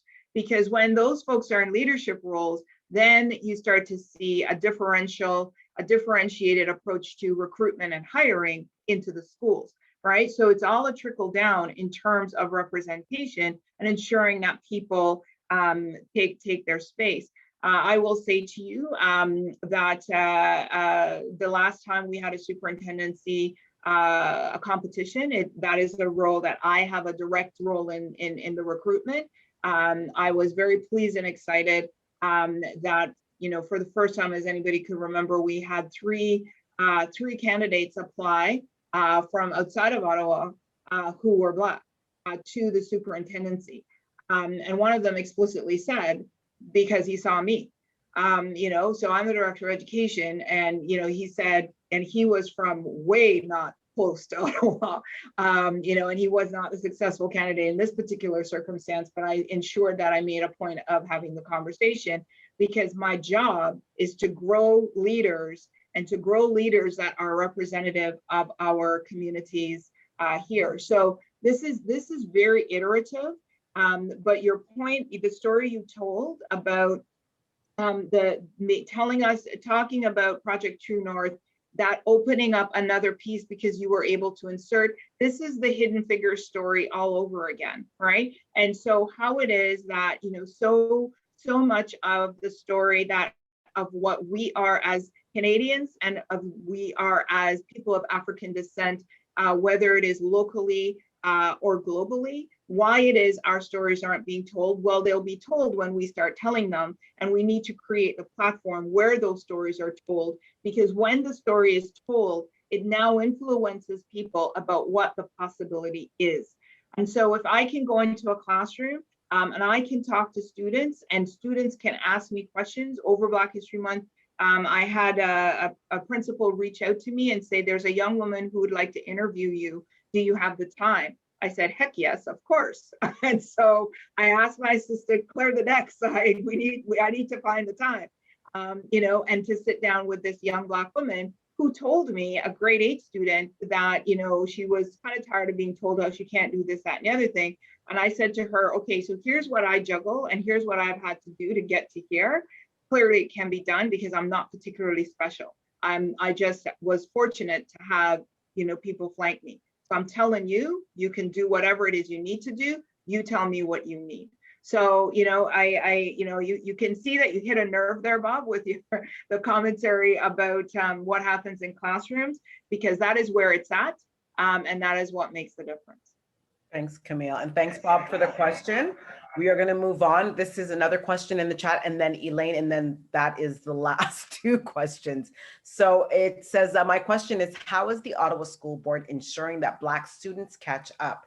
Early in the COVID-19 life cycle, many parents didn't have computers and internet to join virtual classes. Thank you. And that is a question that pertains to Black students. It pertains to students who, for whom English is not their daily operational language, or French is not their daily operational language. And it also pertains to students who are impacted by realities, socioeconomic realities as well. And there's intersections all throughout those, those particular lived realities. One of the things that I'm always careful about is the whole notion of catching up, because I'll say to you that it's a question of allowing students to shine. We recognize that some of our students have not been able to access some of the opportunities, but in some cases, some of our students have accessed other opportunities. One piece of information, as it should, that maybe work for me to do, is I have recently confirmed that the credit failure rate in some of our highest need schools has decreased by 5% in the first semester of this school year. I guess I want to interrupt the narrative, that our students are in this dire situation. It has not been easy, let me say. But I will say to you that the supports and the opportunities that have been created, sometimes by the school board, but sometimes by the community, right? So there are some strong community efforts that are being to provide homework assistance and peer mentorship. So the question is how do we leverage that as we continue to go into next year? So I'm very reluctant to work from a deficit piece, and working. Bob referenced Superintendent Hardy, whose portfolio is around adolescent learning, and one of the things that he has been working with his team on is looking at what our students have actually done. Some of our kids have done things that are credit earning opportunities that should be conferred a credit over this time of COVID, albeit it's not something that has come through the school district. So that's a secondary school piece.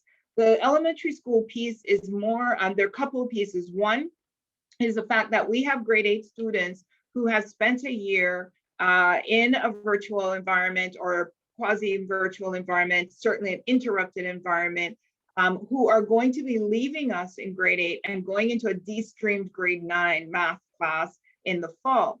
And while we are excited about that, we want to ensure that all of our students have what they need to be successful in that environment. And so there will be some summer opportunities that are being offered, and in some cases directed, so that we can engage students. And I'm not going to suggest that is, Black community, because I think that there's some of our students who could teach us a thing or two about math. But I think that among a lot of other groups of students who have had some challenges over this time, opportunities to help to balance that out. So, and then the third group of students that causes me some concern, where we will need to put our minds, is to ensure that those students who have had inconsistent kindergarten experiences this year, because we do know that some parents were nervous about having their 5-year-olds and 4-year-olds come to school, in-person school. And we recognize that, the mandated age for coming to school is 6 years old and not 4. But we also know that when some of our students have not had access to schooling before 6, that their entrance into schooling requires a ramp to help them to close some of the gaps.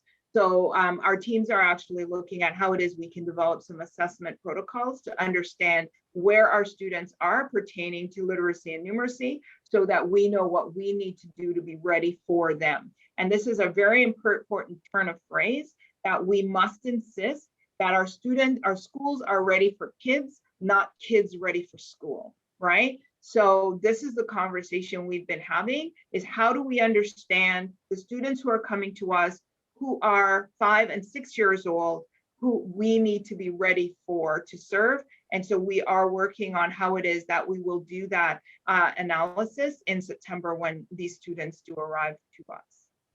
Thank you, Camille, much appreciated.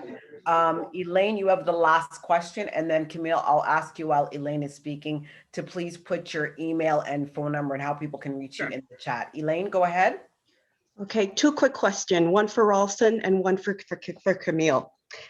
Rawlson, the City of Ottawa org chart has put the anti-racism secretariat, or I forgot the name of the group, the equity group, in the social service department. If they are dealing with equity from a citywide perspective, why has it been limited to just being put in the social service, under the social service department? And number 2, Camille, guidance counselors. And I'm sure many of us here have had bad experience in the past with guidance counselors. What programs do you have to improve the effectiveness of guidance counselors when they're dealing with Black students? So I will answer your question just really quickly. Despite the fact that that is the location of the new equity service, the reality is that the approach that the unit will take, that the Secretariat will take, will be a whole of service approach. So what we really wanted to ensure was that it was not looked at as strictly an HR exercise or looking at strictly the workplace. This unit is going to look at all levels of operation, and it's going to integrate and also reach out to all different operating units within the city and beyond. So I know that Camille and myself, we had a conversation about the anti-racism secretariat sharing best practices with the school board.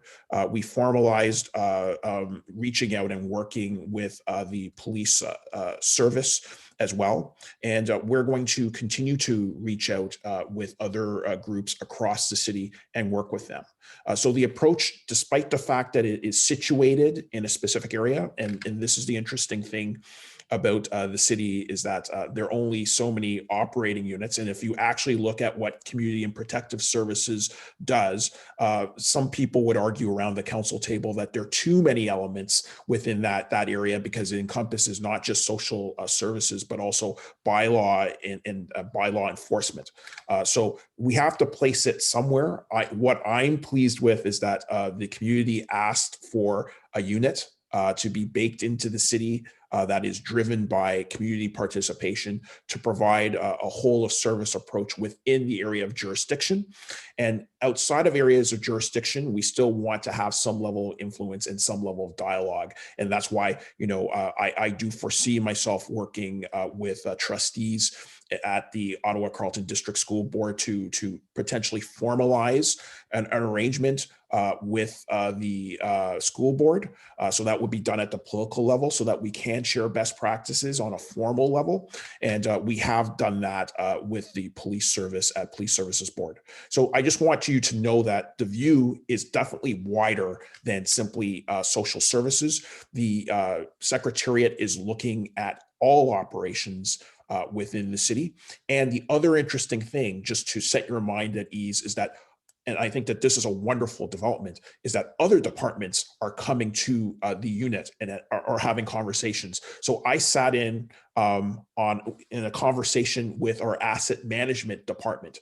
They deal with where infrastructure would be allocated, like sidewalks. And they came to us to say, we are interested in this because we know that active transportation is necessary in neighborhoods such as Overbrook, where I live, where we have many streets without sidewalks, but people who do not, because of the high level of low income prevalence, they don't have cars. So they're dependent on walking, they're dependent on using cycling infrastructure.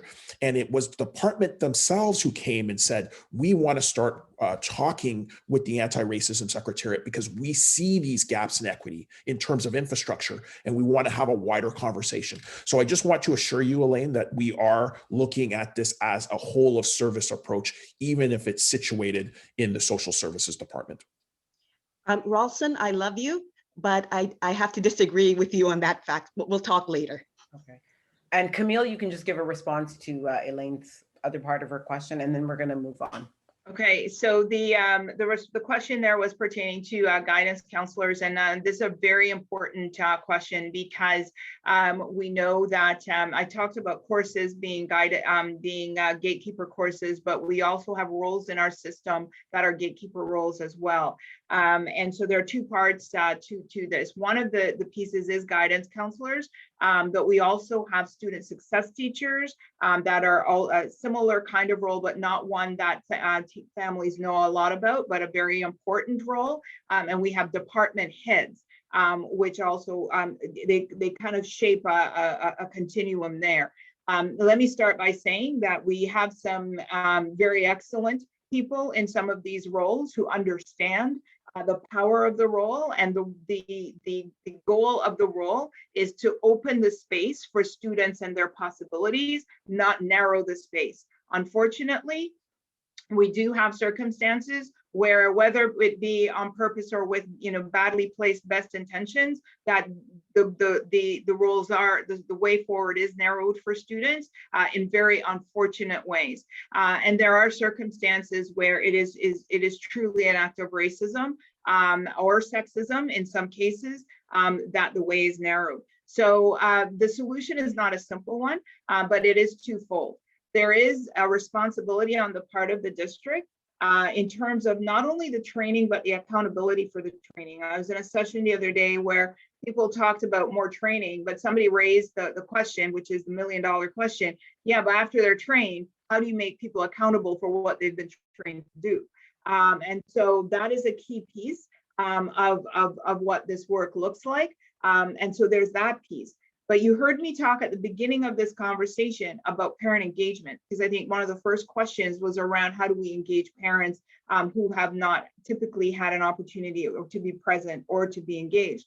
And that is a key piece, right? I keep coming back to the point where I have my kids and so forth. My husband is not an educator. And so there are times when I will say, I said it this morning, my husband, he has grandchildren from a previous marriage, and his grandson is the same age as our twins. And I said, have you checked his course? Have you checked his course selection? Because he's going to grade 12, and you need to know what courses he's selected. Because sometimes if you leave it to the guidance counselor, you don't know what course, they don't know him like you know him, right? And so from our community point of view, how it is that we come to understand the labyrinth that secondary school is, to strategically navigate to get our kids to the other side, to where it is they need to be.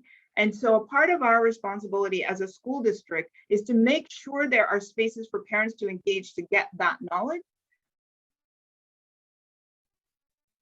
The other piece of it is as parents, as community members, as people who have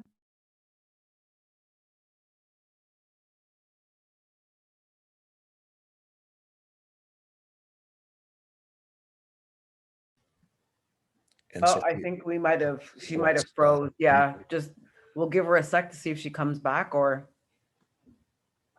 but if a couple people are okay, so yeah, if we have, we'll move on. Yeah, for now. Oh no, I think she got bumped off. Yeah, I thumbs up. actually still do want to thank Camille for spending a prolonged period with Yeah, I us. got that, so thank you. Oh, okay. There you are, Camille. Continue. So Yeah, sorry. I think that was the cue to say you've said enough. Thank you very much. But thank you, Rawlson, for having me. I appreciate being here. I want to thank you for that. And obviously, we want to strengthen ties at the city, especially with the Anti-Racism Secretariat. So in the near future, I definitely will be working with trustees to see if we can formalize that relationship. And having the distinct honor of having attended and spoke at the opening of Mental Health Week, led by the Ottawa Black Mental Health Coalition, and listening to mental health professionals discuss the challenges and the opportunities confronting Black mental health in the National Capital Region. I'm also excited by the prospect that was suggested by the community that the school board work with that coalition. I think that's a very important area to really engage in. And there's a lot of good work that has emerged. I did mention the COVID-19 work and the emergence of data and the community working together. I think a major important element that has emerged has also been around Black mental health. But I do thank Camille, especially for spending a wonderful Saturday afternoon with us. We do have certain other items on our agenda, but one I would like to briefly add, because I do know there was a specific question from Norma, and I had mentioned a wonderful community member who actually is sitting around the table at Carleton University, its board of governors, and has actually been doing that work within the last week that you were talking about. I know Nathaniel Black has joined the call, so I wanted to take the liberty of asking Nathaniel if he actually wanted to just speak to that item for just a few minutes, because I do appreciate we were supposed to have a 3 o'clock end time for this, but we're going to go a little bit longer. Not surprising for a Black communities town hall, but I was just curious, and I wanted to open up that opportunity since Norma asked a question, and I do know that our friend Nathaniel joined the call. And just before you start speaking, Nathaniel, sorry, Camille, if you can leave your information in the chat, please, please, please, please, please. I'll be in so much trouble if you do not leave the contact information in the chat. Thank you so much. Go ahead, Nathaniel. Hello, everyone, and thank you, Councillor, for the opportunity to join the discussion here. I was actually just on a drive, and I heard from my friend Fred there that this important topic was being brought up. And, you know, from a student perspective at Carleton, this is an issue that is important on many other campuses in the Ottawa region. I know recently we had that occurrence of the use of the N-word policies being discussed at the University of Ottawa. So it really is a topical discussion, and I really do appreciate the councillor for holding this discussion, particularly as we saw with Camille's comments, which I found particularly inspiring. But on this issue, around the board table, we see it being non-diverse. And of course, in leadership positions, as we see with your presence on City Council, as we see with different institutions of education around Ontario and across the city, that diversity and representation matters. And so when I brought this up just a few days ago at our board meeting, repeatedly with the president of the university, I said, clearly, is it a fireable offense under our human rights policy if a member of staff or student used that type of language? And in what policies exist to address this? And as I brought up with our student rights and responsibilities policies at Carleton University, we have, strong measures in place to tackle things like public urination, things like graffiti, things like, breach of student conduct rules with plagiarism. But when it comes down to a campus as diverse as Carleton, where 47% of our student population is of color, it is very important to have rules in place around codes of conduct, human rights policies, where people can be held to account over direct racism, particularly with things like the use of the N-word, where it's so topical, it's so pertinent, particularly when we're having ongoing discussions around social justice. So what I would say in direct response to Norma, who brought this up, and to the ongoing conversation that we're having particularly around diversity roundtables like the Board of Governors.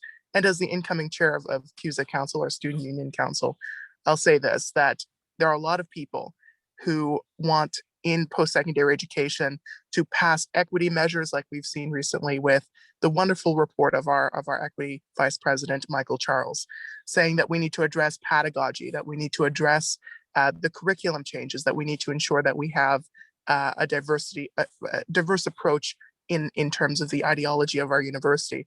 But when it comes down to it, we need to discuss codes of conducts, strong human rights policies, making sure that we have a prolonged discussion over the use of the N-word and other derogatory things. We've seen discrimination against members of our Asian community at Carleton University, members of different communities who have different experiences and different attachments to specific wording and all of the rest. And so these discussions, I think, are very topical and bring into focus just what universities and the role of diverse leadership around the board table of the Board of Governors, our Student Union Council table, and all of the rest of these questions need to be answered. So I continue to work on this issue. And I know Councillor King gives us opportunities as students to speak on this, and I thank you again. But definitely feel free to reach out. My email is in the chat box to follow up on this if you want to help out in terms of applying pressure on our administration to strengthen our human rights policies and make those codes of conduct stronger to protect students of color, particularly in a university as diverse as Carleton. Definitely reach out. Thank you again. Have a great day. And I'd like to I'd really like to thank Nathaniel. Think about this. I attended Carleton for many years, undergraduate, graduate degree. He is the chair of the Carleton University Students Association. And he sits at the Board of Governors where these decisions are being made. So this is where I'm saying the representation matters. The fact that he's involved politically, had been involved with our office. He's worked on issues surrounding the police service, which I'm also going to mention briefly, and then we'll move on with the program because we also have Andrea here to speak about economic development issues. But I just want to commend him, and this is what's important, is ensuring that we provide support as well to our young leaders. And I know that Fred Sherman on this call has helped in that capacity as well. And I encourage all of you to respond to Nathaniel and to provide him with support and some input. So I really love seeing that, and I just really wanted to emphasize that fact. Thank you, Councillor. Much appreciated. Thank you, Nathaniel, for your comments. Nathaniel did say that you could reach out to him in the comment section. He left all his information as well. Camille Williams-Taylor, we want to thank you for coming in today, and her information is in the chat as well. We are going to move on in our programming. We know that we were to have Trustee Warsma from the French public school here, but he was unable to attend due to a family situation. So we are going to move on to Member Nerman, if he's here, as well as Councillor King, with a new funding opportunity through the Ottawa Police Services Board. Councillor? Councillor King, do you mind if I speak just quickly, not to the Carleton issue, but to a higher thing? Absolutely, so, please. This N-word and racism issue is more than just Carleton and Ottawa U. It applies to all workplace.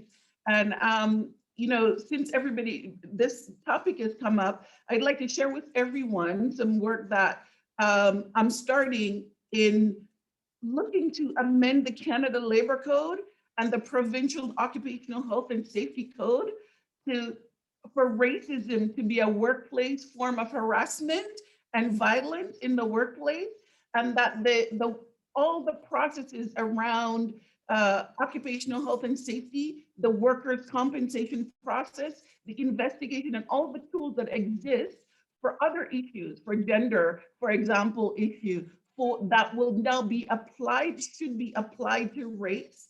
I'm going to put my contact if you guys want to join in and support it, because this goes, it's more than just individual organizations. It's the entire workplace in Canada, and particularly important for us in Ontario, where 52% of the Black population lives, right? So I think that we can have a different talk about it, but I wanted to throw that out there that if anybody wants to support, please feel free to contact me.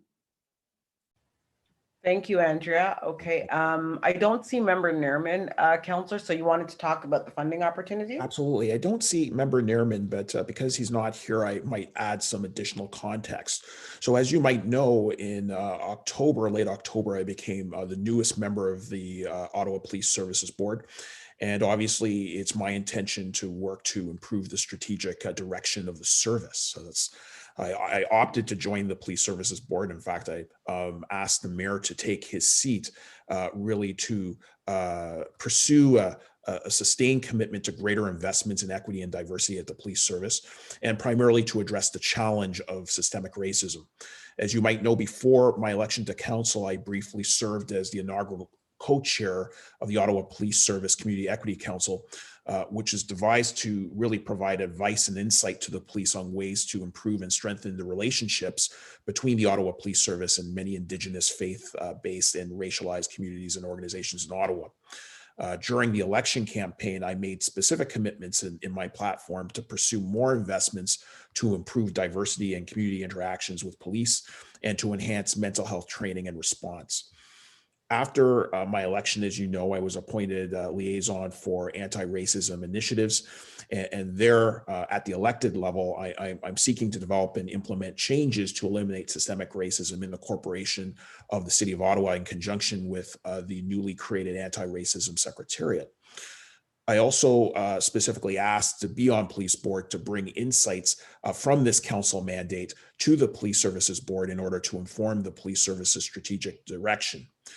As we know, the police service has proposed to undertake a restructuring exercise focused on inclusion through improved hiring and by working to incorporate a more holistic approach concerning issues of workplace harassment, discrimination, and human rights.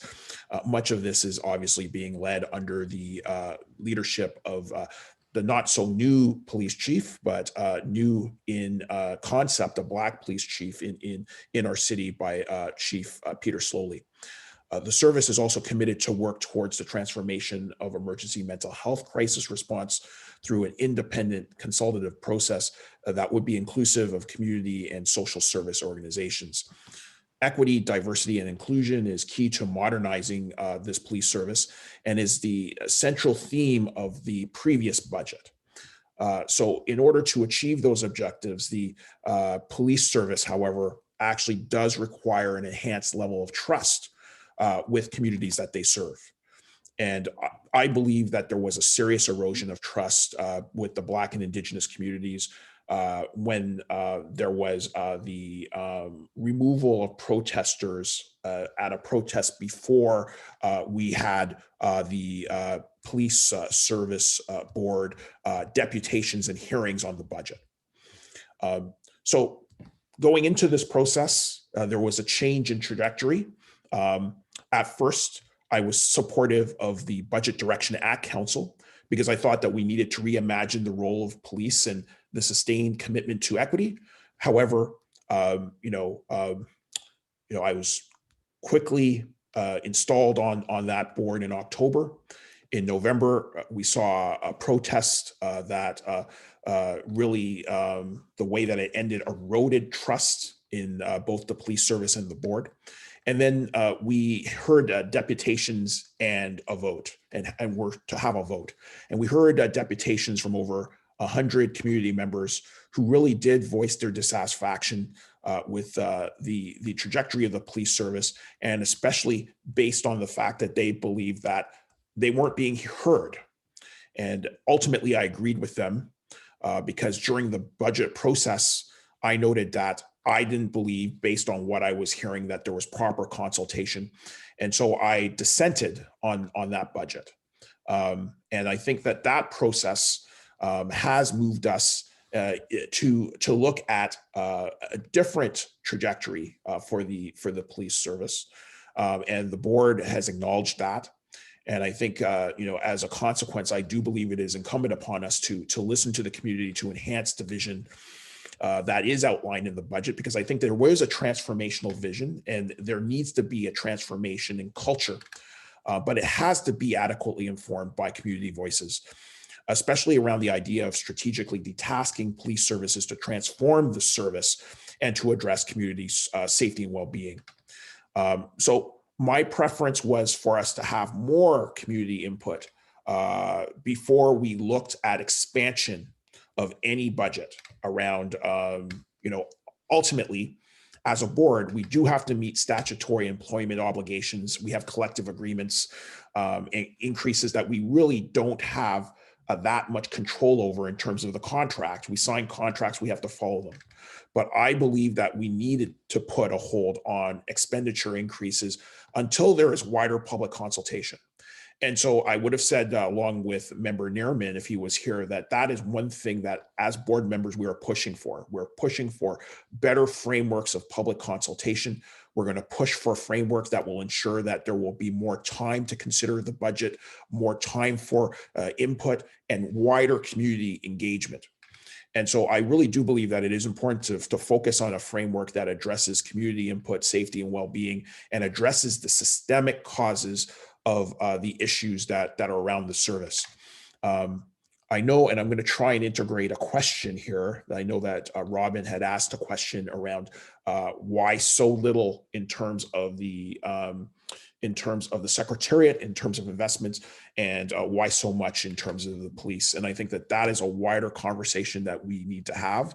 That's one of the reasons why around the council table during the budget, and I also, I wasn't the mayor's friend, I suppose, that day as well, because I also voted against the budget. I felt it was a status quo budget in conjunction with my colleagues. The other key thing is I voted in favor of Councillor McKinney's motion to actually increase the amount that goes into social services by $15 million.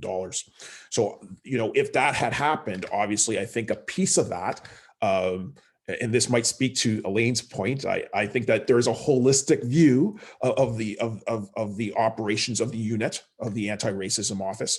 But from a political standpoint, I would have seen that as dollars that could be directed to those types of initiatives. And I think that that's actually important to really understand.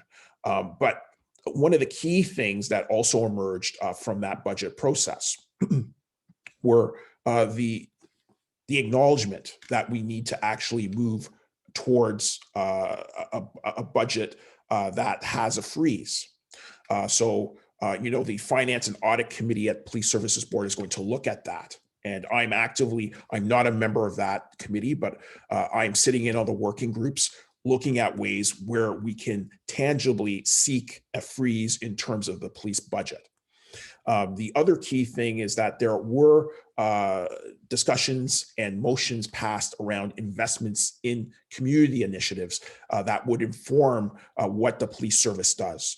So I personally moved a motion that looked at increasing resources to the Community Equity Council so that they could more effectively do their work.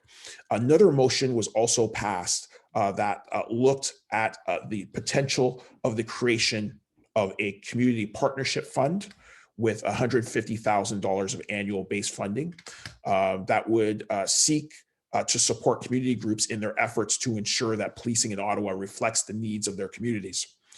So I just want you to know that the Policy and Governance Committee at the Police Services Board is going to look at that. That will be a funding opportunity for community groups within Ottawa to access a grant opportunity, really to work to provide greater input to the police service in terms of its operations and ensure that there's greater community perspective in terms of what the police service is doing. So the terms of reference have not been enumerated yet. That will come to the committee of the Police Services Board, but I sit on that committee with Member Neerman, and we will be working on criteria. And so that I wanted to make you aware of that. And I also wanted to make you aware that if you wanted to provide us with input on what that criteria should look like, please feel free to reach out collectively to either Member Neerman or my office, and we'll continue work on that. So I just wanted to give a brief update, and I will entertain questions briefly because I do know we're going over time, and we do want to give some time for our next speaker. Okay, so we do have a question from Norma, but I just want everybody to remind everyone, please use the raise hand function if you want to make a comment or a question. It is just easier to see you that way instead of just making a comment. It's just a lot easier with the process. So Norma, you're first for the question. Thank you very much, Sophia, and thank you, Councillor King. I just want to reiterate, I put a little message in the chat, but I wanted to follow up on what Andrea was saying, because I think there's an opportunity here for us not to work in silos and to combine our efforts in what we're doing. I don't know what you are doing. You don't know what I am doing. We're trying to do our best. We're trying to advance for our folks. Let's do it in a strategic and a wise approach so that we are not reinventing the wheel. Andrea just brought up, and we had this conversation earlier this morning, that she is working on the Canada Labor Code and occupational health and safety. So am I. I am tasked as one of my portfolios for the Institute, servicing our 65,000 members across Canada, to oversee the implementation of the psychological standards and associated and couched within that is the new bill C-65 for harassment and violence in the workplace, which is again related to our mental health. And so you can see how this is all interlinked. So I've just been nominated as our Institute's representative on the expert advisory board. And so I see an opportunity here so we can collaborate instead of working in silos, because all of this work requires energy, it requires time, it requires dedication, and we should be working together. So I invite anybody else who may be working on mental health, may be working on the new bill that just came out. It's all interrelated, because the harassment and the microaggressions and macroaggressions that we deal with on a daily basis has got to stop. And it's only going to stop when we put a black lens. These legislations and regulations are being reviewed right now. But if we're not at the table to put the black lens on this legislation, we're not going to be any further ahead. So let's work together, let's work strategically, and let's get her done. Thank you. Thank you, Norma, for your comments. Does anybody else have a question for the councillor on this before we move on? I don't see any raised hands, so we will move on to our next topic, and it would be Andrea. Andrea Pierce is our next presenter. She's here to present about economic development and recovery opportunities for Black businesses, entrepreneurs, and social enterprises. So Andrea, take it away for procurement. Oh, you're on mute, Andrea.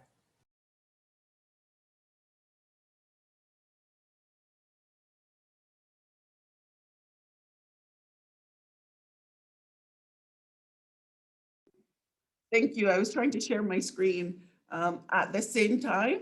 So I'm with one of the areas that I work in is the UNDPAD Push Coalition.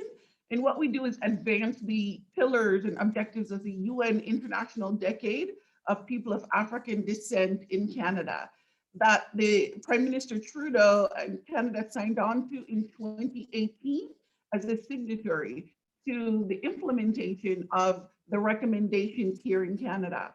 So as a result of that, we have been working on a lot of work on economic inclusion is one of the areas that we've been working on.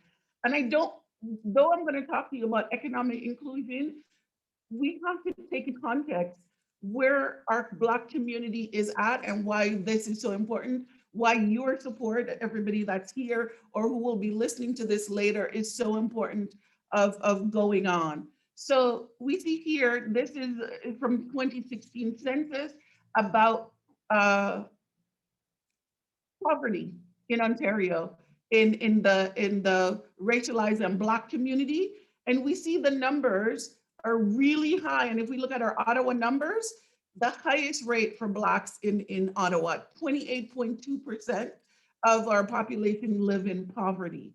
And we see this is a consistent issue. If we look at, this is from this census as well, from Statistics Canada, that over the last 3 generations, Blacks have been the only population that has seen a consistent decrease in income over every generation to date. This is not my number. This is from Statistics Canada. The next thing I want to show you is the employment rates among the Black population and the percentage of individual with post-secondary education. So I know we just talked about education recently with Camille, and we always as a Black community say education is the answer to all our problems. And we have been diligently in getting educated, but it hasn't been the answer because of racism.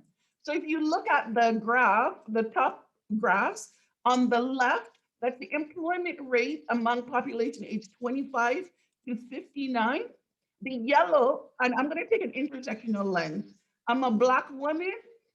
I'm an immigrant as well. You know, I was not born here. I was born in the Caribbean, in Jamaica to be specific. And if we look at that number, we see Black women have the lowest employment rates. Next to Black men, above that, the dark blue line is the Black men.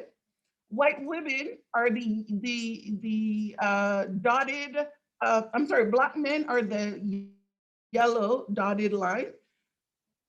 Women, the rest of the population is the straight line, blue line, and the dotted line are pretty much white men, right, in the West with the highest rate.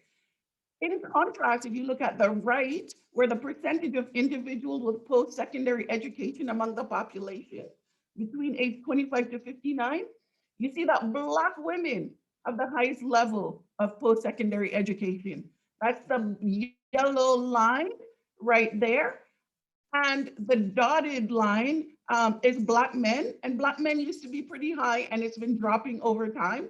I guess they're smart enough and see that education is not necessarily making a difference in their employment, and you see the rest. So when we can look at that, we can see almost an inverse relationship between education and employment, particularly for women. The lower graph that I want to share with you is unemployment. And the unemployment rate, you see the yellow is our Black women and Black men, the dotted line. And we see that also, despite those higher levels of education, we have the highest rates of unemployment, and Black population employment is almost double white, 200% almost, when I looked at it. So I wanted to share that with you to put in context the work that we're doing. So I want to share with you this about, you know, the question is both at the city and at the federal level, what does sustainable recovery mean? And my interest is in sustainable Black community recovery. Black communities, I love, and I feel like we're the epitome of diversity in our communities, from cultural, religious, immigrant status, all these things. It's so important for us in our community, as Camille said, we are communities and we represent a diaspora in the realest sense of the word, that though we have the same skin color, we have vastly different experiences in lots of different areas that need to be included. So that being said, to me, true economic recovery means that we have a sustainable, holistic, culturally appropriate solutions and program delivery that applies an anti-racism and intersectional lens with wraparound support. So, you know, the UNDPAD Push Coalition has been working with the federal government for a procurement strategy, and I wrote the proposal for that to the federal government for Black-owned businesses to set programming and specific contracts for Black communities. Now, there's a pilot that started in January and some work that's being done right now, but more important than that is the policy. And that's why I really want to commend Councillor King on the policy work. The policy is what's going to set the foundation for our future. And we cannot be fooled into thinking that pilots and temporary programs are going to solve our problems, that we can be the flavor of the month or the flavor of a few months, and then we're left behind and have to start from scratch. So we must deal with policy. And the federal government, we're working with them now on that policy to set it in place so that even if this administration changes, that foundation is left for Black businesses and Black communities to build on.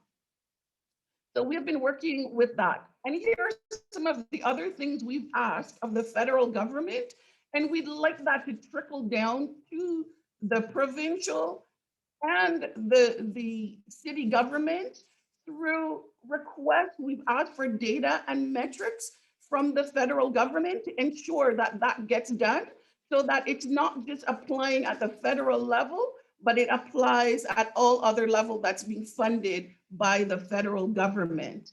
Because we as a community, we do not have the capacity to fight every battle and to go to every organization, every entity, and to deal with this issue. So we have to be strategic. What we ask is that all the agency boards and commissions must have Blacks in the leadership. And, you know, I think it was 2 years or so ago, I remember when Councillor King came out to the community to do the consultation on the anti-racism secretariat. And he was so wise, and we talked about leadership, right? That we see the difference in the school board because Camille is there in a leadership position. And not only in a leadership position, she has the authority to make changes. So that's where we need changes at the leadership in these organizations, in management. Now there's Bill C-22 that was supposed to be in effect as of January 1st this year, that has not been implemented yet in the federal government or many organizations. And we're looking to see that implementation be in collaboration with Black organizations.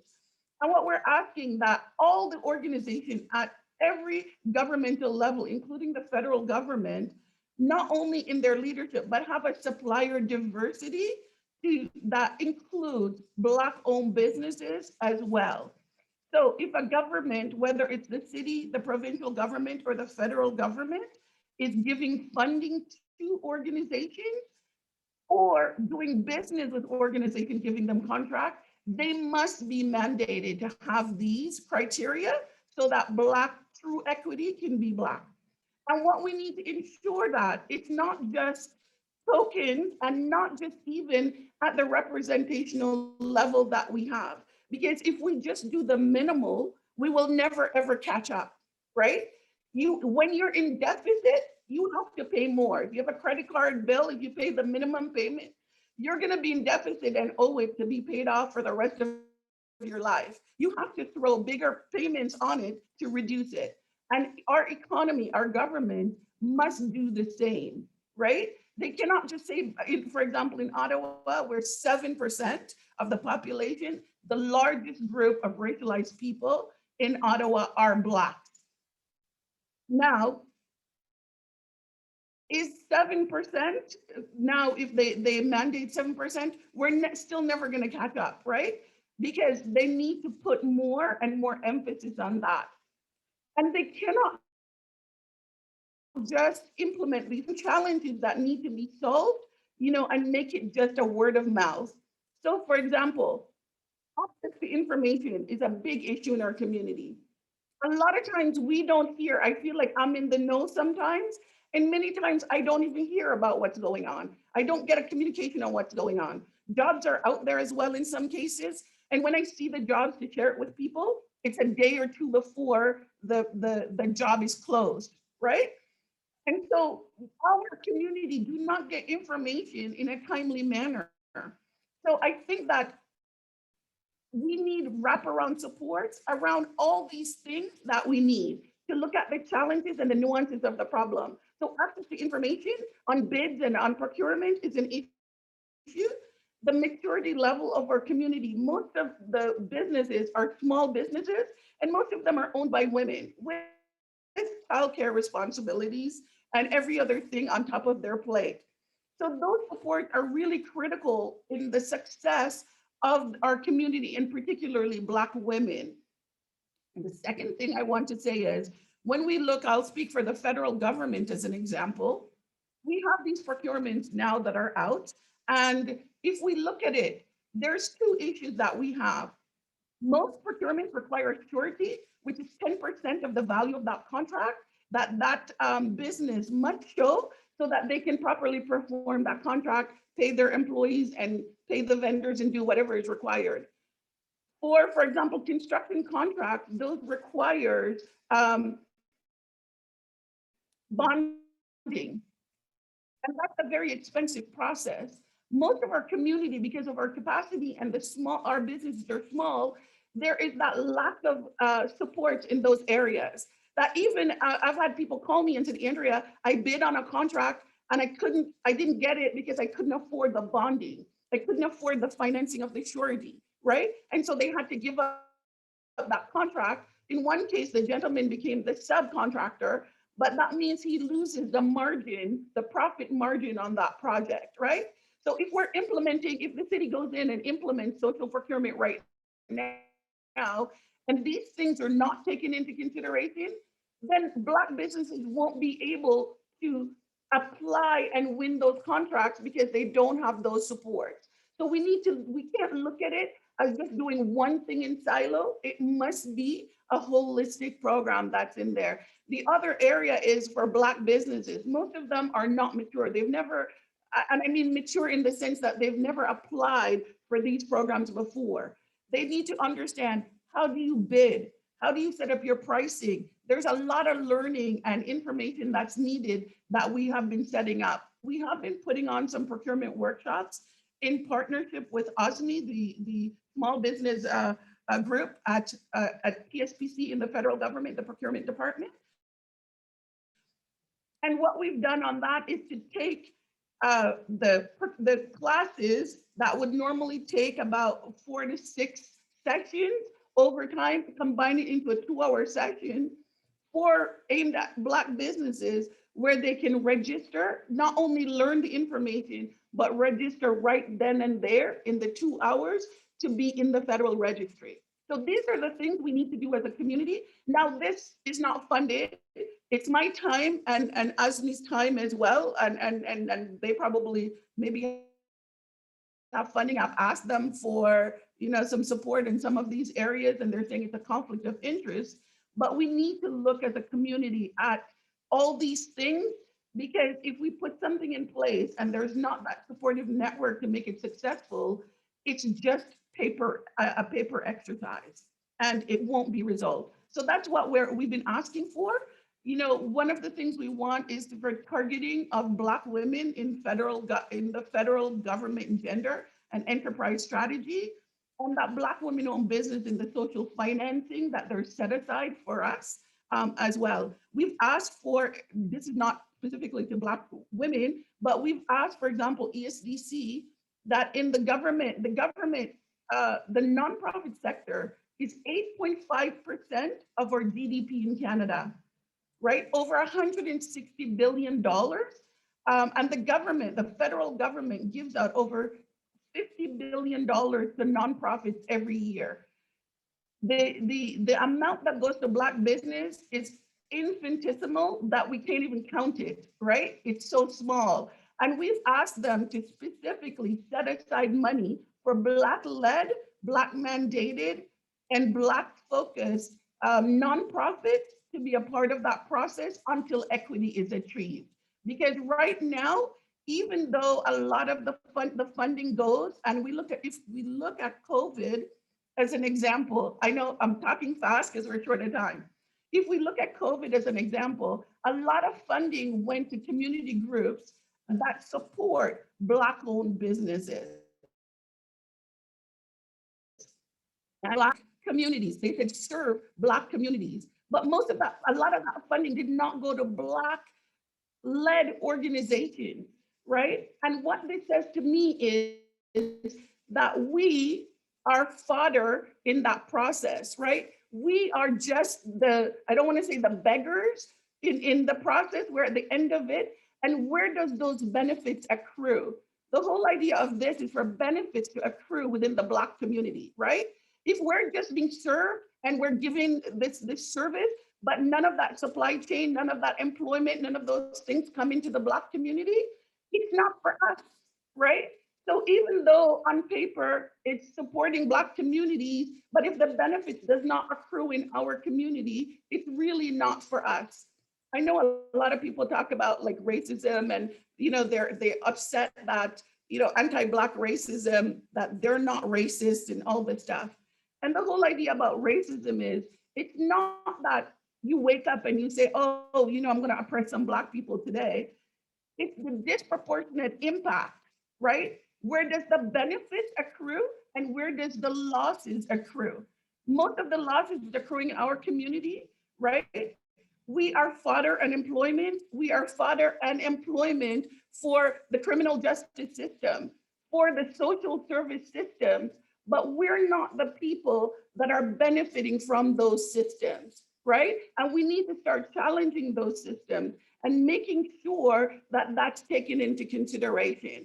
If I were in charge of things, we would be deciding what programs, and if we choose to give our work, contract with, the Y or any other organization to do that, then we, right, would be the decision maker in how, and then the Y, and I'm not picking on them specifically that they're doing anything bad, but if I think of the Y serves many Black and racialized people, and they get a lot of benefit and funding from us. Their employment is great. I am not going to complain about that. But when they're one of the biggest landowners in Canada and building owners, and guess what? They have no supplier diversity. I've asked them, where is that? Black people are not included in that at all. But we're the biggest group of people they serve, right? They're eating off our table and we're not even getting the crumbs. So we need to start challenging these systems and requesting changes. Now, childcare is an important thing for Black women. We have a lot of Black women in non-standard work, especially in the healthcare sector. During COVID, we were the backbone and a lot of the people that were getting infected. But yet, there's no childcare that supports us. The standard childcare is from 7 to 6. That doesn't support those hours where Black and immigrant women are in those things. So we can't access those support and get the benefits from it. Affordable housing. Black and immigrant women are at the bottom, highest level, right? But there's those support. There's no housing strategy for Black and racialized people, right? That does that. I've talked a little bit about amending the Occupational Health and Safety Act and the Canada Labour Code to include racism as a form of workplace injury and workplace harassment and violence prevention. That will impact us a lot. We're losing money as a community in employment because a lot of people are taking sick leave of absence, losing out on income. They're not getting workman's compensation for this, right? When they're taking leave, because racism is not a part of the Occupational Health and Safety Act or Canada Labour Code specifically. This way, along with gender and those issues, we can be part of that workplace investigation process. All the process, the structure is what already exists, but we're excluded from it. And we need to be in there and we need to get that to address workplace issues. Why is this important? Because Black people, when we face racism, we break down or we leave a job. When you leave a job, you're losing your seniority, you're losing your pension multiplication. It's a huge cost to our community, right? And that's not counted in the penalties of racism. So we need to be really strategic in making sure this, and I would love everybody's support on it. The last thing, and I know Councillor King is integral in this, we want them to undertake a comprehensive review to change policies and laws that discriminate against Blacks, racialized and immigrant Canadians, and it must be in collaboration with Black communities, right? And the same thing with implementation and development of new policies and legislation. We must be at the table to talk about our issues and how it impacts us and make sure that anti-racism and anti-Black racism lens is applied to these policies.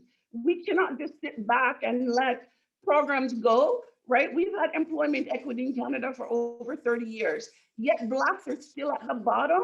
And it was the first, I think it was February, that the first assistant deputy minister in the federal government had a Black person in that role. That is really shameful. 2 years when Councillor King, I grew up in Ottawa, went to school in Ottawa, went to Carleton too, and all that, that became a city councillor, yet we are the largest group of racialized people in this city, right? With highest educational level, and yet we're still at the bottom of the pile. So it's the key thing when these things are being implemented, we have to go in and understand the nuances with our lens there, because I'm telling procurement, it makes no difference. It's great that we have a policy, but if we don't deal with the issue about surety and all these things, then Blacks still won't be able to participate. It's like, what did they say? I heard a story about hell. The difference between heaven and hell, you get a big spoon and you can't feed yourself, right? So it's because they're giving us a big spoon that we can't feed ourselves. It's no good to us, right? And this is how we can employ our youth, employ ourselves, build community resources, and do the things we need to do to uplift our community and to engage our community. So, you know, the last thing I want to talk about is an enabling environment. So I'm working with OLIP, the Ottawa Local Immigration Partnership, and this is one of the things we've been talking about is enabling environments, right? And these wraparound supports give enabling environment. And I want to talk to the city of Ottawa.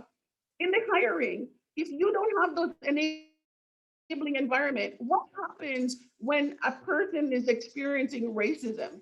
Now, we both know that in Canada, it's not that often that in the workplace, they're that blatant. It's very subtle, right? It's that microaggression, always you're questioning your competency, giving you more work than is realistic to try to burn you out, right? And to do those things to undermine you. Unrealistic expectations and deadlines and all those things that we face on a daily basis. What is happening? We know that HR departments are not set up to support employees, whether it's Black or white. HR departments are there to protect the organization, right? From a legal point of view. So if HR has policies, a lot of companies now have diversity and inclusion policies. And what happens is if they get sued, what will happen is they will not have as huge penalties or so, because it would be mitigating circumstances because they have policies, right? But policies are not necessarily acted upon to be really supportive of Black communities, right? So when they go and they complain to HR, most of the time, nothing is being done. And in fact, people are ended up being pushed out of the workplace because of that, and being seen as troublemakers and diverse and instigators, right? So we need those enabling environments. So when we put in even the city looking at diversity and inclusion, and even if they mandate that they're going to hire a percentage of Blacks, for example, But if they're not putting in the process to support those people when they're in the workplace, how to promote them, promotional opportunities, training, all the things that's needed to move them through the ranks, you know, it's a waste. It's just a paper exercise, right? And let's not get excited. I know, and I'm not trying to be negative, but let's not get excited about just the policy being in place. Let's go in there and look at the implementation, because that's where the rubber meets the road, and that's where problem usually lies, right? So we have to be at the table, not just for the policy, but for the implementation of that policy, to make sure the spirit of what we want is being looked at and being implemented to assist and to help our communities.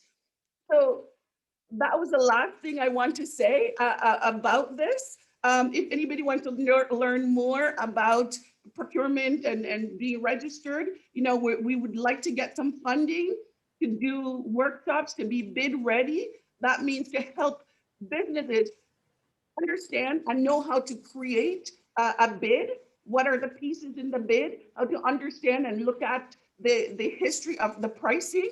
What's the proper pricing you should be using? How do you price your product competitively as well? So that at the end of the day, you can apply for a bid, right? Because there's no point if the bid is there and you can't apply and you don't even know how to start, that is gonna be successful. So, you know, we as a community have to come together. And I wanna thank Councillor King for providing this platform for us to talk about it and to have a deeper conversation and to have a shared understanding of what we need as a community in order to move forward. So I just want to thank you for your time and your attention. Thanks. Well, Thank and you, Andrea. I quickly wanted to just respond and say that was an incredible presentation. I saw a lot of people responding positively. So did I. I want you to know as well that obviously, you know, at the city, my vision is ensuring that we do move towards mechanisms of support. It's not enough, like you're saying, to have the program in place if it's not possible for people to actually participate in those programs. And so I think that that's the holistic view that we ultimately need to take. It's not just policy prescriptions, though I think the policy prescriptions are important. It's important that we put our foot in the door and established an anti-racism office. But that anti-racism office has to be accountable like any other element of government. So the other thing I wanted to respond to there is that, you know, the vision is to have the action planning, listen to the community in terms of what they want, have policy prescriptions that reflect those realities and those concerns that move towards solution, but have that enumerated clearly in a report that goes to council. And it's a multi-year work plan to say, these are the things that we heard the community ask for. These are the solutions that we need to put into place. And we can ultimately measure them because it's a multi-year plan that would ultimately come back to council. So that the idea is not to just have paper. We've had enough paper, in my estimation, over the last 50 years on all of these topics around equity, diversity, inclusion, and trying to redress racial injustice and racial inequity. I think that the reality is that we need to have a clear plan and to move forward and to be able to benchmark that plan. So that reiterates some of my vision as well. And I thank you for really laying this out. And I will step back and allow people who have questions to ask them. So just before we take any questions, Andrea, thank you so much. You have no idea, my phone just kept buzzing and buzzing and buzzing and buzzing with questions for you. People want to know how they get started. They want your contact information. They've never heard a conversation geared towards the ACB businesses before in this manner. So how would people get started by being able to take the workshops? So there is a link. The link is also on the Afro-Canadian Chamber of Commerce, and it's going to be also on the UNDPAD. I must admit, we haven't had the capacity to keep updating the website. We've been focused on the work, getting the real work done.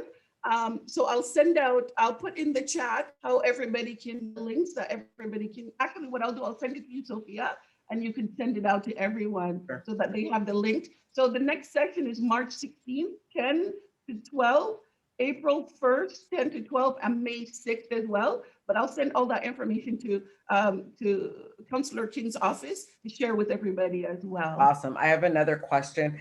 I guess people know you, some people do know you, and that you share links on how to like go to these bids or where to go whenever these contracts are put up. So where is that coming from, and how do you get onto that information? Do you have a mailing list? So all the people that have signed up, I've sent information to, and I also send it to the 613-819 hub.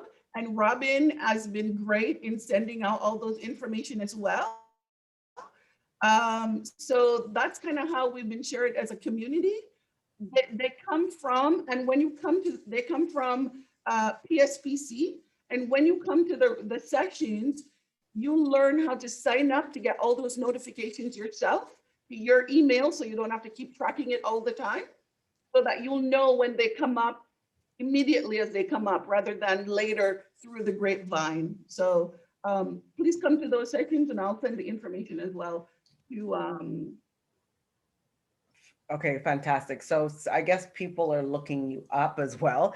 It says ImmigrantsCan. So you work with newcomer businesses as well, helping them to get onto these contracts and help them starting out in business. Is that something that you do? And like, how does somebody get onto that with you? Okay.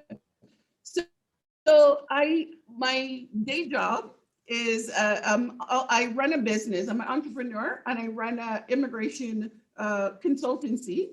So I work with helping immigrants immigrate from other countries to Canada, and people here who want to sponsor or help their families immigrate to Canada. Now, one of the groups that I work with are business immigrants as well, who wants to start or buy a business here in Canada. So my background is from the corporate, in the corporate sector. I used to be a director at Infrastructure Ontario, London Hydro, Bell Canada, and several other companies. So my lens is from the corporate sector, and I apply that to my advocacy with our community to make sure that we're successful. So one of the things that I do in my real job, my entrepreneurship, is to help those businesses to start their business and to accelerate their business, because they have to meet employment targets. They have to hire people in order to get the status, immigration status in Canada. So I have also taken that, and I've been helping people, not just immigrants, but women. I started the Black Women Entrepreneurship Hub here, where we give mentorship to women to be able to build, and they can ask questions and all that around their business to help build and grow their business. We have an incubator and accelerator that we're in the process of trying to go wider with. We applied for some funding, we haven't heard. It was my first time trying to do that. So if that comes to fruition, then we can do more, but it's a part of my contribution to my community in that sense, since I'm doing that work for my business anyway. Fantastic. And so when we're looking at carving out procurement or bids for ACB community members, is this something that you help with, or people can just do it on their own? Because again, people are unaware sometimes of these bids. They don't know where to go. They don't have the help. So as you're speaking about it, the questions just keep coming of like, where do I go? How do I do it? Are these bids carved out for ACB businesses, or how does it work? These pilot ones are carved out specifically for Black-owned businesses. No one else are supposed to bid on it. So it's us kind of bidding against each other. One of the things we've asked, because most of our Black businesses are small businesses, that we've also asked for larger contracts within the federal government, that points be given for mainstream businesses, white businesses, to subcontract with Black businesses, so that we can get in that ecosystem and to grow our capacity. Because once you're doing that, even if you're not big enough to bid on a certain contract, if you become a subcontractor for another business, that's another way to build your track record and to build the capacity of your business to do business with the federal government, right? Because when you register, one of the things they ask you for is for references and invoices of past work you've done, which can be a barrier to Black businesses as well, right? So those are some of the things that we've been talking about and why we need that wraparound holistic support to make sure. Because even when I think about Black businesses even bidding, how do they know what prices to bid and what's the current thing? So we've been sharing, like, you know, you can put in a request and ask the government, what was the latest winning bid, the price, right? These are things that you can do, and you learn more from us when you come to these sessions. Awesome. Robin, you had a question. Go ahead.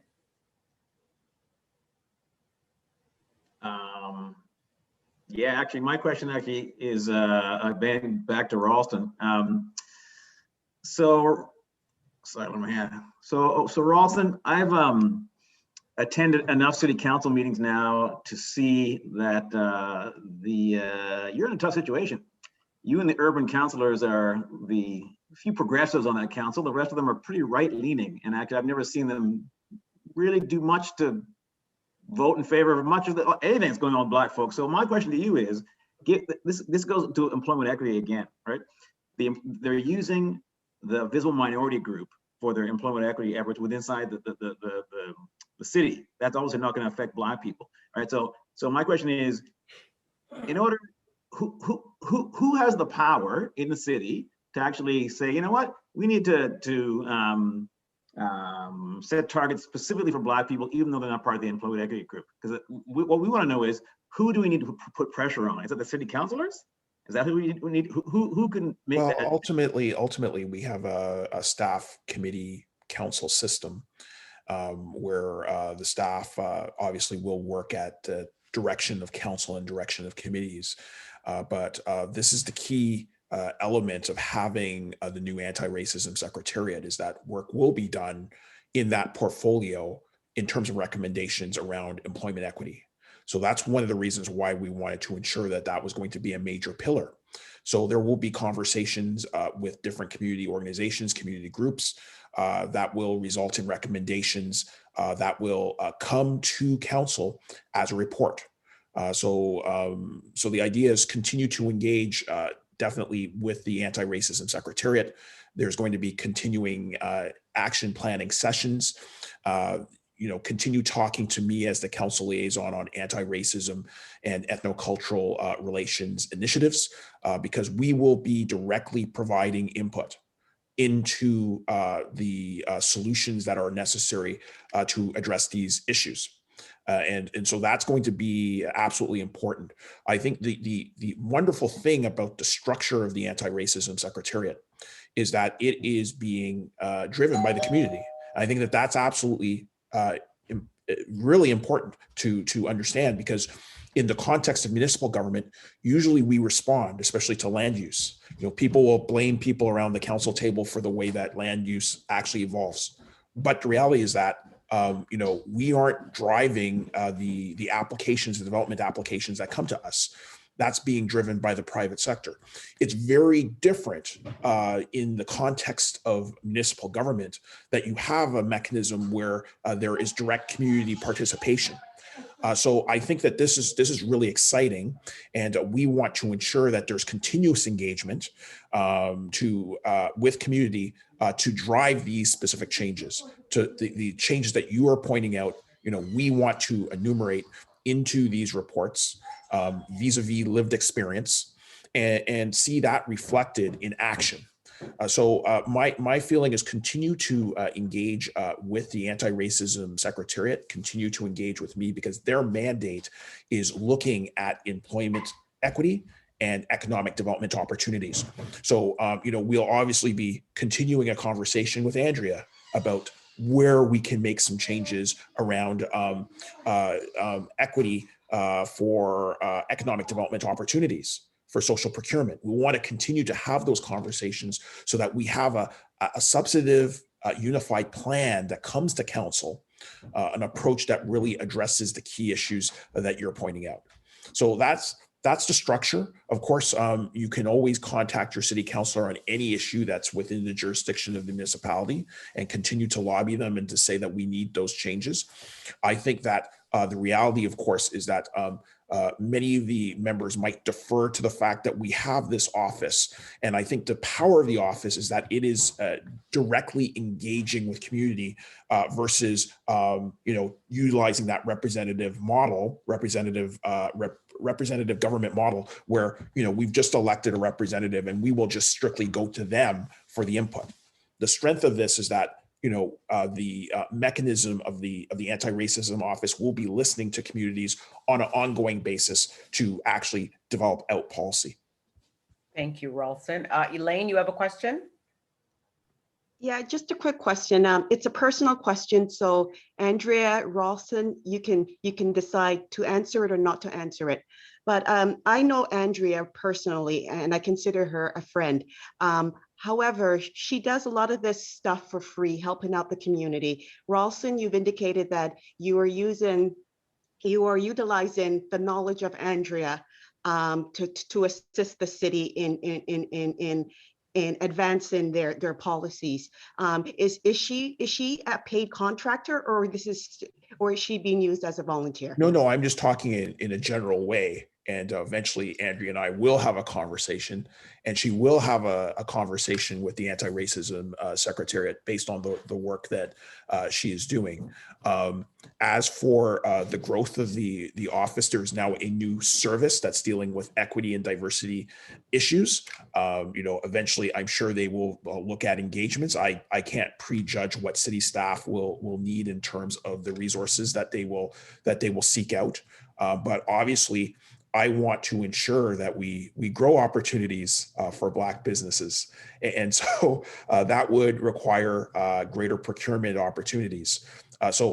No, I do acknowledge that a lot of community members are undertaking a lot of work, and that there's time, effort, and there's a loss of revenue that is associated with that if you are working obviously in a volunteer capacity, especially on these issues. But what I hope to see is that we grow the pie. So ultimately these consultative approaches eventually turn into contracts. I want to see that happen. And I think that that's part of the conversation. But the first step is we have an office. The office is going to solicit comment from residents in terms of public consultation. Those processes usually, when we're reaching out directly to residents, we're not paying residents to do that.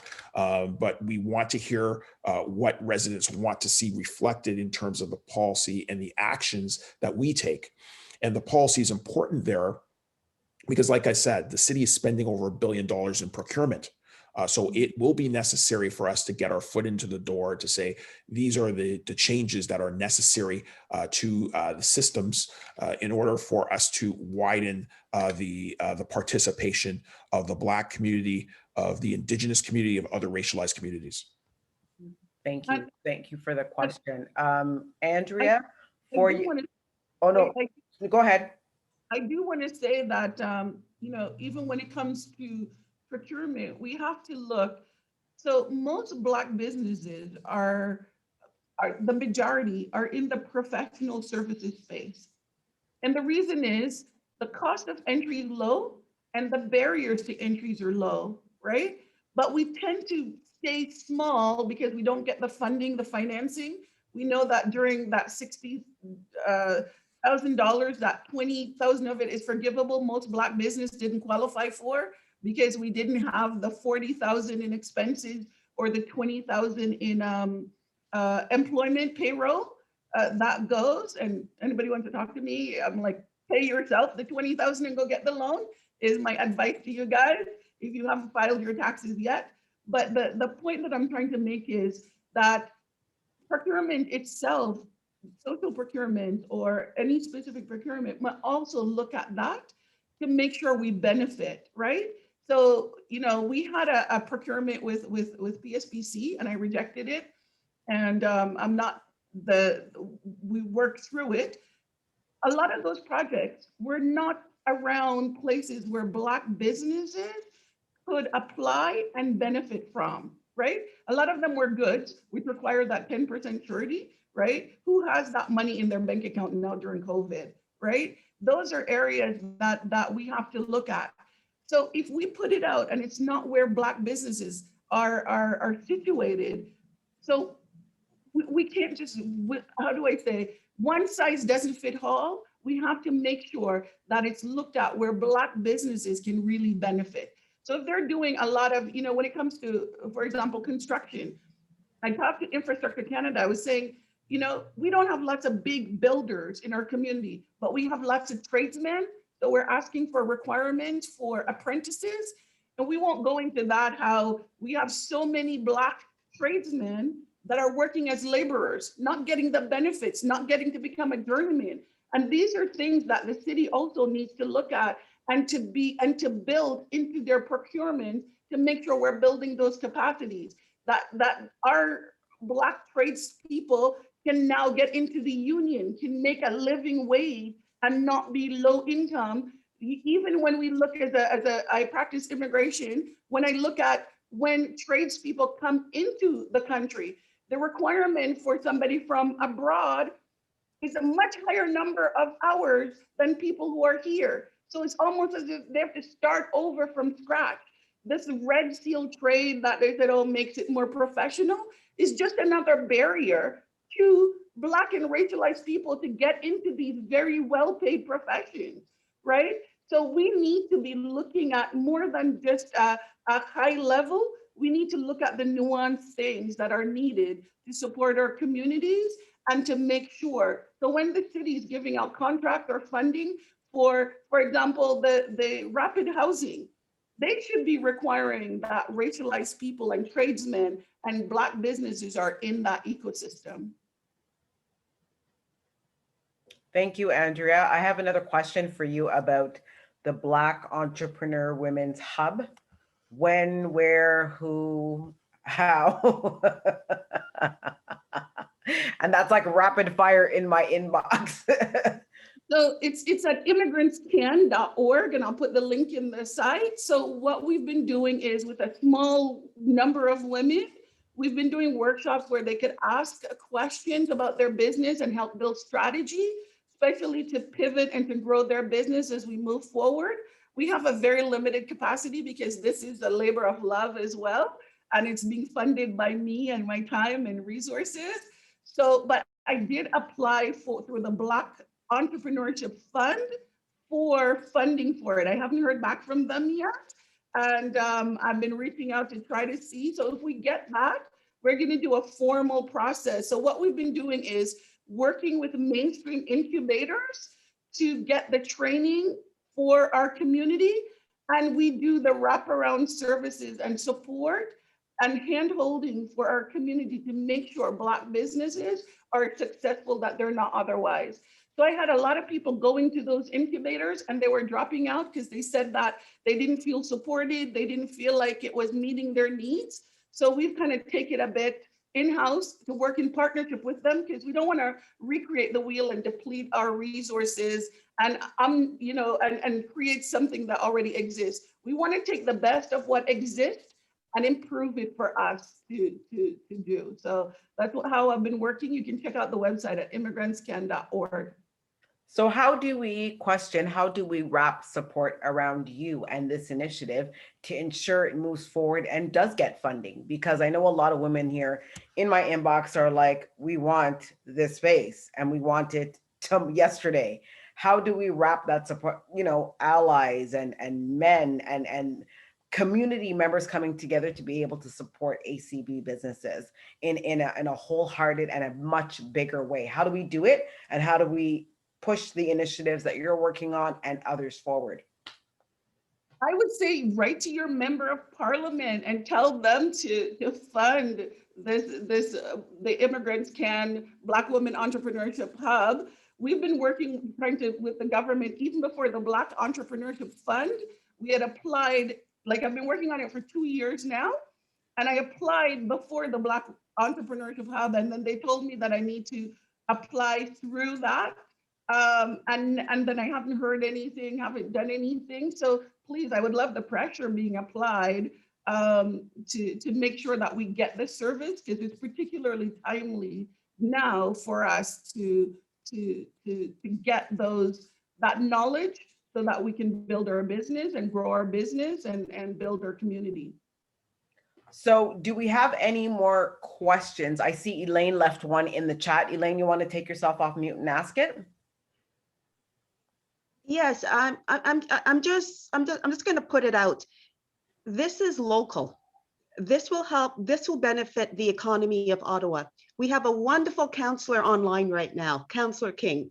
Councillor King, how can you help Andrea and her initiative that will assist the local Ottawa economy by helping ACB women start local businesses that will help the Ottawa economy? Well, one of the first steps, and this is why I gave the direction around social procurement, was didn't have any of that language around, a Black or racialized participation. So we wanted to ensure that it does, because I completely understand what Andrea is talking about. I see the challenges that Black businesses have had north of me in the Vanier area, and it's been horrible in terms of the toll on local business. So the city has said that they want to have a strategy. The city often does not give direct grants to small businesses, but the city spends a tremendous amount of money. Like I said, $1 billion. And it's absolutely imperative that Black businesses, especially female Black entrepreneurs, in my estimation, actually have a crack at those contracts. I always use this horrible example, but often I'll go into City Hall and I look at the cleaners, and the cleaners are racialized people, and that those are low income, low wage jobs. The reality is that those low wage earners should be running the businesses, should be competing for the contracts to clean City Hall. And I would see that this would emerge across the board. So not just in cleaning services, but across the board in the most complex and advanced type of professional services. There should be fair access to those types of opportunities. So the tool that the city has, because the city doesn't have, unfortunately, deep pockets. We have a lot of constraints at the city. As you know, we spend $4 billion, so a lot of money. $1 billion of that is for contracts for all types of services that are rendered. But the reality, of course, is that we don't have unlimited dollars. We can only raise dollars for capital projects. But there's better work that we should be able to do around those larger capital projects, ensuring that there's social procurement opportunities for large projects such as LRT. I imagine LRT would actually function better if we had a diversity of people, competing for contracts. And I'm not being completely cavalier about that comment either. But I think that our tool as a municipality is the contracting, because the majority of our budget, as you might know, is mandated by the province. That's the other side of it, ensuring that since there's spending that we have to do as an internal corporation, that we ensure that we increase the levels of people who are employed through employment equity.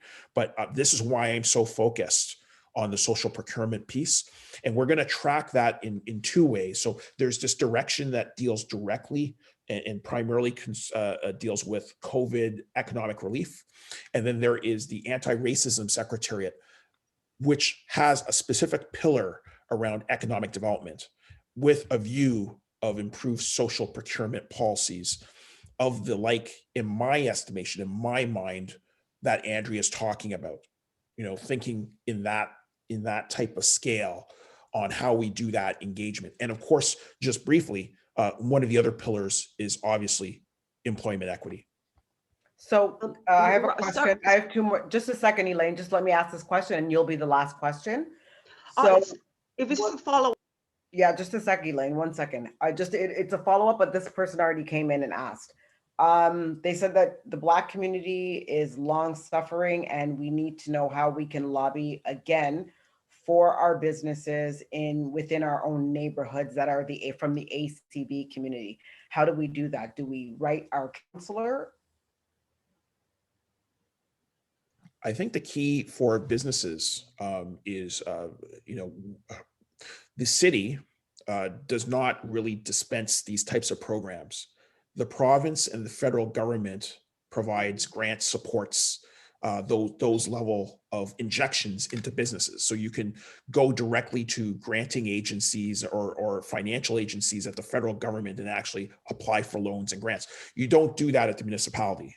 So the municipality primarily is buying services because we don't have the internal capacity to do everything. So there's a tremendous amount that is provided by service providers at the municipality. The municipality has the least amount of dollars and has the biggest mandates in terms of how those dollars are spent. So the city is not the kind of the granting agency. It's not providing large dollars. In fact, there's legislation that states that we have to get value for money in certain ways. So, we can't just easily provide grants in other contexts, like when you think about nonprofit organizations. Not as simple as that. We have to actually ensure that we get value for money. But that money that we're spending is a tremendous amount, $1 billion plus. So it says to me that if a quarter of our population is racialized, if we're at a 7 to 9% Black population, then we should be seeing greater numbers of Black businesses competing for that business at the city. As for other resources like dollars for entrepreneurship, for mentorship, for training, I know the federal government recently did have its first package that was targeted at Black entrepreneurs, but we need more of those types of resources. And to go to what Andrea was saying, we need a holistic approach. It can't just be programmatic, focused on programs where the program will expire with the government.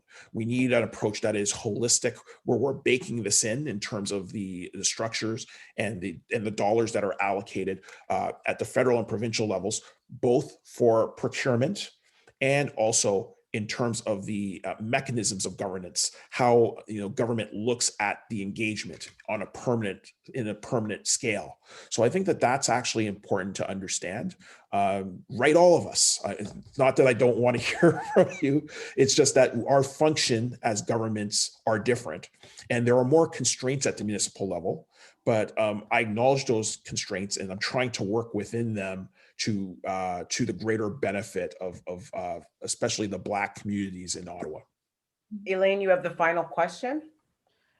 Can I say something before Elaine goes? I'm so sorry. But I want to say that one of the things that Black businesses and Black community, you don't have to be a business to get involved and support, speak on behalf of Black business. When you send an email to your city councillor, your member of parliament, and your member of the provincial parliament, right, about this issue as well. But one thing we can do as a community is getting together. So one of the issue is many of us are very small businesses.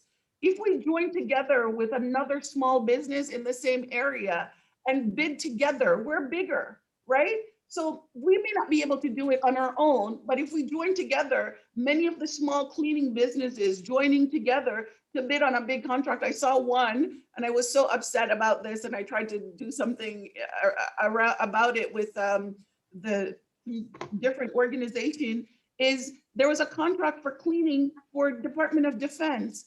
I know there are tons of Black small cleaning business and immigrant businesses, because that's an entry level kind of process that people can create work, but everybody's working in their silos apart, and we need to come together and look at what's there and work together, because none of us could do it on our own. But if everybody had come together, we could cover the whole country and take that contract, right?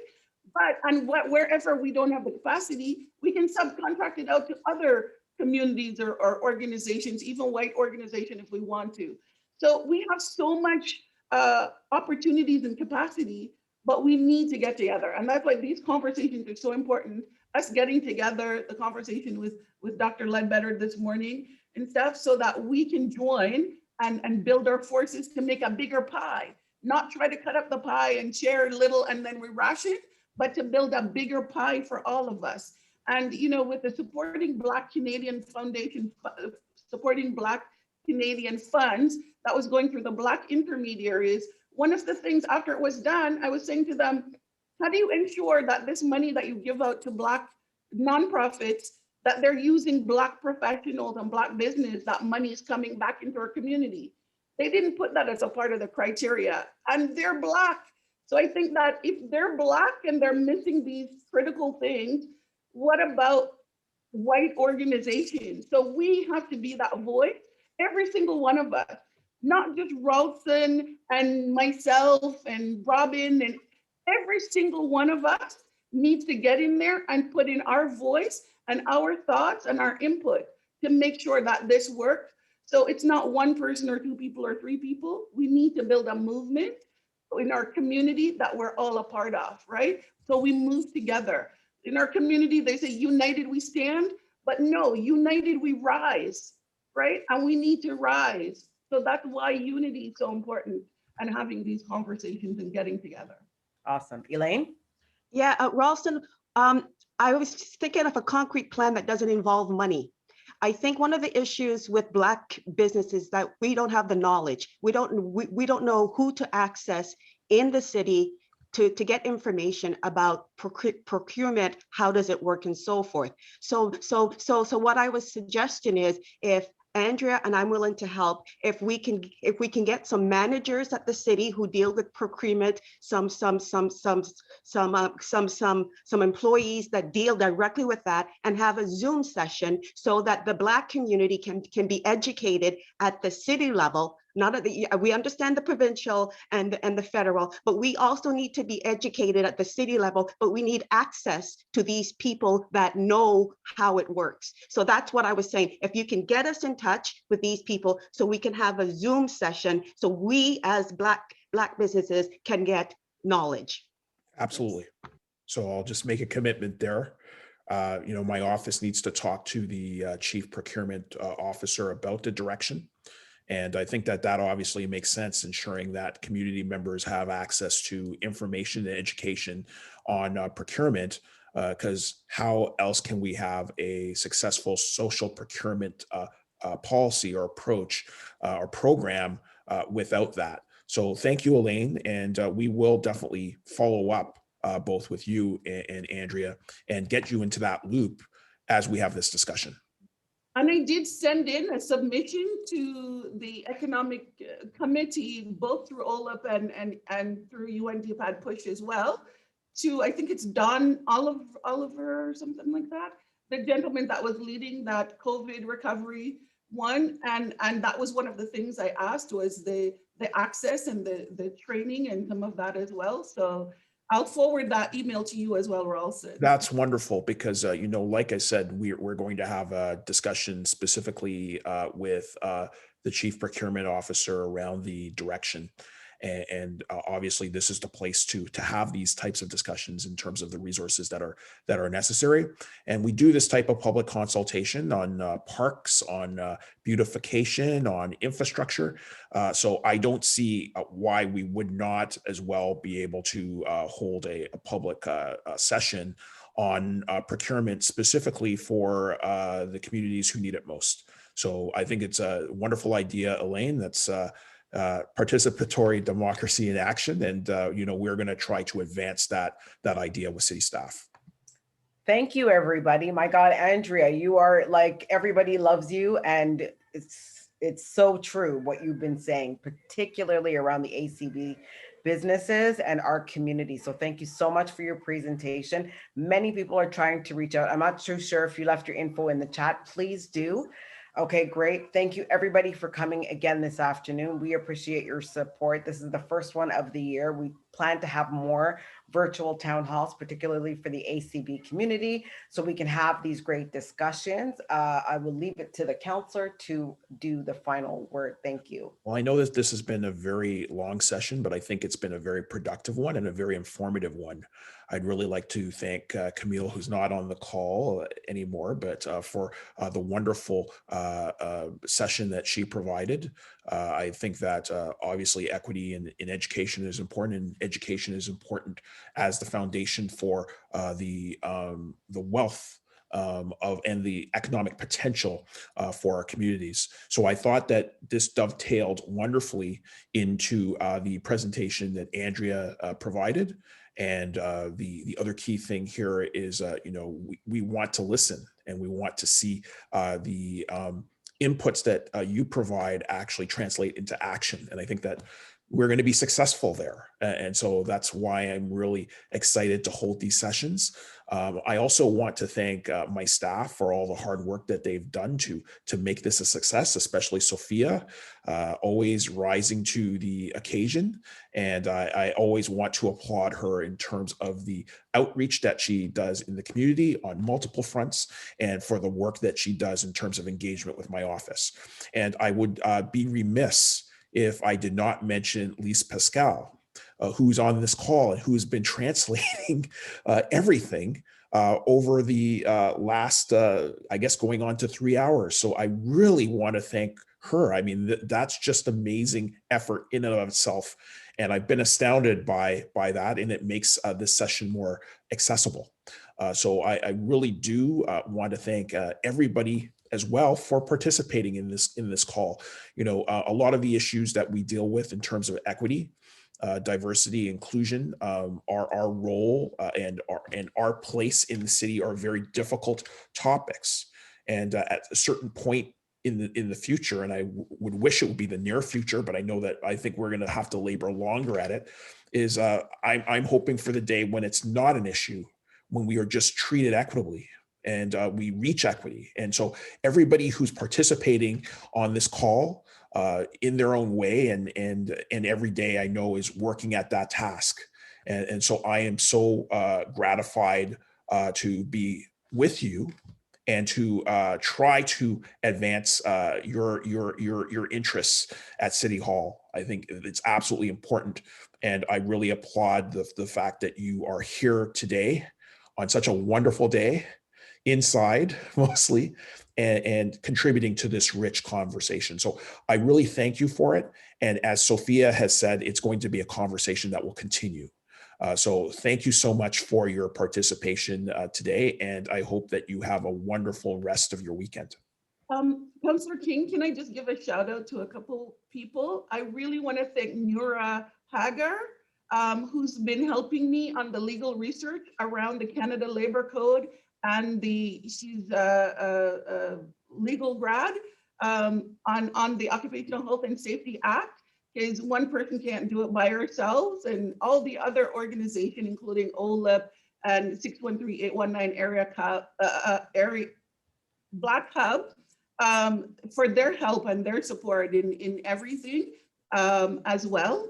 And a shout out to my mom, Leslie McEwen, the mental health guru, as well, for all her support, because she helps me write stuff as well. I try to take advantage of everybody. So thank you, and thank you, Elaine, and everyone. Thank you, Councillor King and Sophia, for this opportunity. You're welcome. Thanks, guys, for joining. We'll see you next time.